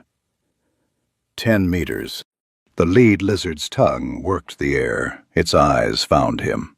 The small human standing alone in the corridor, not moving, not raising anything, not making the choices a person standing in a corridor with a charging lizard should be making. The animal's chest crossed the first diagonal line. He struck the flint. The spark dropped onto the central anchor, and the sap caught, and the fire ran every direction simultaneously, outward along all 4 lines at the speed of a lit fuse, the fine-gauge fiber burning so fast the individual flame was less a flame than a moving point of light tracing the silk's path. The diagonal lines burned toward the east. The horizontal lines burned north and south. The entire web was fully involved in less than a second. The lead lizard hit the burning lines. The animal shied violently. Not from the silk was gone by the time the animal registered contact, burned through in the fraction of a second of contact, but from the fire traveling along its chest and neck where the sap-coated silk had touched it, the burning residue lighting against the scales before dropping away as ash. The rider lurched forward in the saddle. The formation behind broke as the second lizard registered the first animal's panic and responded with its own. The fire rose. It rose the way fire rises when it has been given everything it needs and nothing is in the way. Fast and vertical, the hot air of the web's burn creating the draft that carried the flame upward into the debris layer, and the debris layer took it in the space of 2 seconds, the flash burn moving through 40 meters of accumulated dry material like something the material had been waiting to do. The corridor filled with falling fire, burning fragments descending in a thick curtain across the full width of the space. Silas was already moving west. He had moved on the striker's contact. Not after seeing the spark land, not after confirming ignition, on contact, because the confirmation would cost the second he didn't have. He ran west with the fire rising behind him, and the burning debris beginning its descent, and the sound of the lizards shying and the riders losing formation. And the root platform was clear under his feet, and the buttress was ahead, and he reached it and put it between himself and the position, and pressed his back against the bark. The canopy dropped. He heard it more than saw it. The roar of the flash burn peaking and the subsequent sound of material falling. The heavy, irregular sound of burning debris hitting the root platform across 40 meters. The smaller sounds of individual pieces landing in the floodwater at the platform edge. The heat came through the bark he was pressed against as a wave, immediate and total, and then reduced as the flash peak passed and the burn settled into the slower work of consuming what the flash had left. He breathed. His coat was smoking at the left shoulder where a fragment had landed and burned through the wool before he had cleared the position. He reached back and pressed the fabric flat against his shoulder and felt the heat through his palm and lifted it and blew across it and pressed again until it stopped. A hole the size of his thumb, the wool edges curled and brown. He looked at it and noted it and straightened. Cord came around the root buttress. She looked at his shoulder. She looked at the hole in the coat. She looked at his face, running the assessment. "The left shoulder," she said. "The coat took it," he said, "not the skin." She looked at the corridor position. The fire was settling. The flash had consumed itself in the fast way of flash burns, leaving behind a burning scatter of larger debris pieces and the smell of sap smoke layered over old wood smoke. Through the settling debris and the thinning smoke, the corridor was visible. Disrupted, the root platform surface covered in ash and burning material, the formation of lizards gone. 2 had turned back east, 1 had gone south over the platform edge and into the floodwater, all 3 carrying or dumping riders as the situation had required them to. No one was moving through the corridor position. He looked at the spool in his hand. Empty. He had started yesterday morning with 6 spools and a knife and a bone needle and a vial of sap, and he had 1 empty spool and a knife and a bone needle and an empty vial and a coat with a hole in the left shoulder and 2 destroyed boot soles that he would not think about until he was somewhere he could sit down. Cord was looking south. "The river mouth," she said. "Yes." He put the empty spool in his satchel. He looked south at the platform edge where the floodwater ran in the gap between the old-growth buttresses, and at the direction the corridor ran toward the river channel and the crossing and the coast beyond it. 2 kilometers, 20 minutes. She looked at him. Something in her expression had shifted from the baseline of the last day. Not softer exactly, but differently arranged, the angles of it less fixed. She reached out and pressed 2 fingers briefly against the hole in his coat shoulder. Not a gesture, a verification, checking that the coat had taken the burn and not the skin below it. She felt the fabric and withdrew her hand. "Move," she said. They went south. The platform ran cleanly here, the old-growth roots elevated enough above the floodwater that the surface was dry and the footing was solid. Silas moved without his walking stick, lost to the flood surge hours ago, and found that he managed without it, the terrain familiar enough from years of working this forest that his feet found the knuckles and the dips without requiring the stick's advance notice. His legs had stopped submitting formal objections and moved to informal acceptance, the low burn in his thighs becoming background information rather than foreground complaint. He walked, and his legs walked, and the forest moved past them in its gray, wet, bark and water way. She walked beside him. The lance at her side, the waxed silk square on her shoulder, the armor lacing holding its structure. She moved with the same economy she had moved with since the trap clearing. No wasted motion, each step placed and loaded and released in the correct sequence. The river mouth sound reached them before the crossing was visible, the specific water sound of a channel meeting standing floodwater, a low rushing undertone beneath the forest's ambient noise. He slowed. He looked at the platform ahead and listened to the sound and looked at the light and calculated whether the signal rider had had enough time. The river mouth crossing opened before them. Wide water, shallow, the channel running east-west with the old-growth forest on both banks. the crossing point marked by a line of exposed root heads breaking the surface in a rough diagonal, the waiting line he'd used before, the route where the bottom was solid and the depth predictable. Empty. He looked east along the far bank. No movement, no riders, no lizards, no formation waiting at the crossing's eastern approach. The signal rider had not made it in time, or had chosen the wrong crossing, or the Coast Road group had moved slower than Cord had estimated. He did not need to know which. He needed to cross. He stepped into the river-mouth water and felt the cold of it come up through his ruined boot soles and looked at the diagonal route line and began to cross. The water at the crossing was waist-deep on him and moving. Not the surge current of the flooded route road. This was river current, the steady, directional pull of a channel working toward the sea, the water brown with suspended silt and carrying fine debris on its surface. He braced against it with both feet on the diagonal route line, feeling each root head underfoot before committing weight. The line ran at an angle to the current, which meant walking it required leaning slightly into the pull to stay on the root heads rather than being walked downstream off them. He moved carefully. Carefully was what he had left. The water came up past his ribs at the deepest section, the channel's center, and he held the satchel above his head with both arms and felt the current find every gap in his clothing and press through it. His boots had no structural integrity remaining. The soles had separated at the toe on both feet sometime in the last hour, the leather upper still present but the connection to the ground purely theoretical. He felt the root heads through the wool of his socks rather than through boot leather, and moved on them the way you moved on things you could feel directly, which was more honestly than he'd been moving for hours. He reached the far bank and climbed out. He set the satchel down and turned and watched her cross. The water reached her mid-thigh at the deepest section. She crossed in 11 steps, the lance horizontal for balance, the current pushing at her and finding no useful purchase.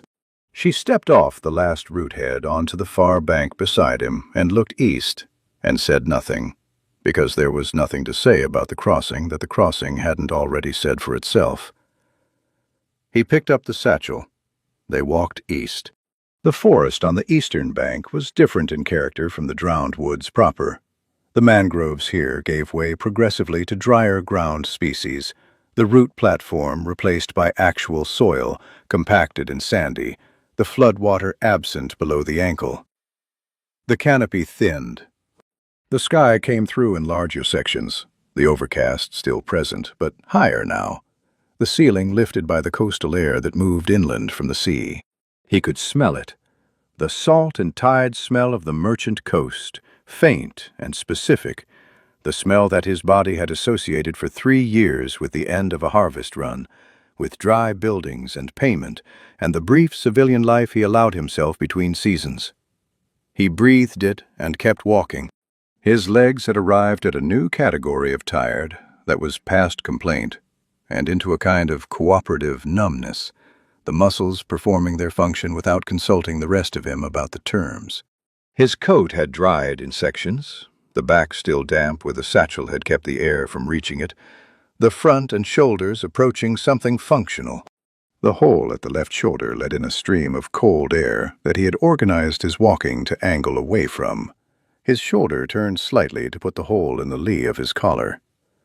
Beside him she walked. Her breathing had changed in the last half hour.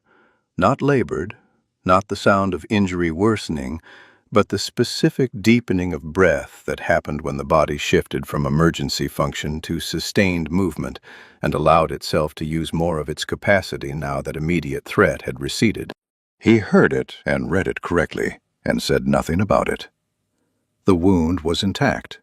He had checked the silk lacing twice during the river crossing without making a visible production of checking. Peripheral observation, the information gathered sideways. The lacing held. The sutures held. The waxed silk had done what waxed silk did, which was keep moisture out of the things that needed to stay dry. The trees thinned to the point where the sky was mostly visible overhead, and the ground was sandy soil with sparse root cover. and the path was no longer a path, but an open approach. And then the coastal scrubland opened ahead of them, and beyond the scrubland, the gray-brown line of the coast road ran north to south between the settlement buildings and the sea. He stopped at the scrubland edge. He looked at the coast road, at the settlement buildings, the low warehouse structures, the merchant houses, the dock infrastructure visible further south where the road curved toward the harbor. He looked at the road itself, both directions. A cart moving north, loaded, the draft animal's breath visible in the cold morning air. Two figures on foot moving south, merchant-dressed, not armed. Normal coast road traffic, the commerce of the settlement conducting itself without apparent awareness that the drowned woods had spent the last day conducting its own separate business. No clan riders, no lizards on the road or at the settlement edge. He looked at the settlement. He looked at the northern cluster of buildings where the textile merchants operated, the warehouse he knew by its exterior, the merchant whose accounts he had dealt with for 3 seasons. Then he sat down. He sat down on the sandy soil at the scrubland edge because his legs presented their final assessment of the situation, and the assessment was, here, now, this is where we stop. He sat with his knees up and his forearms on his knees and his head down for a moment, the adrenaline that had been running his body for the last 24 hours completing its withdrawal and leaving behind the unadorned physical reality of what the last 24 hours had actually cost. He heard her settle beside him. Not sit. She lowered herself with the care of someone managing 11 stitches, a deliberate, controlled descent that ended with her back against a scrubland root and her legs stretched out and the lance laid across her knees. She looked at the coast road. She looked at the settlement. She breathed. They sat.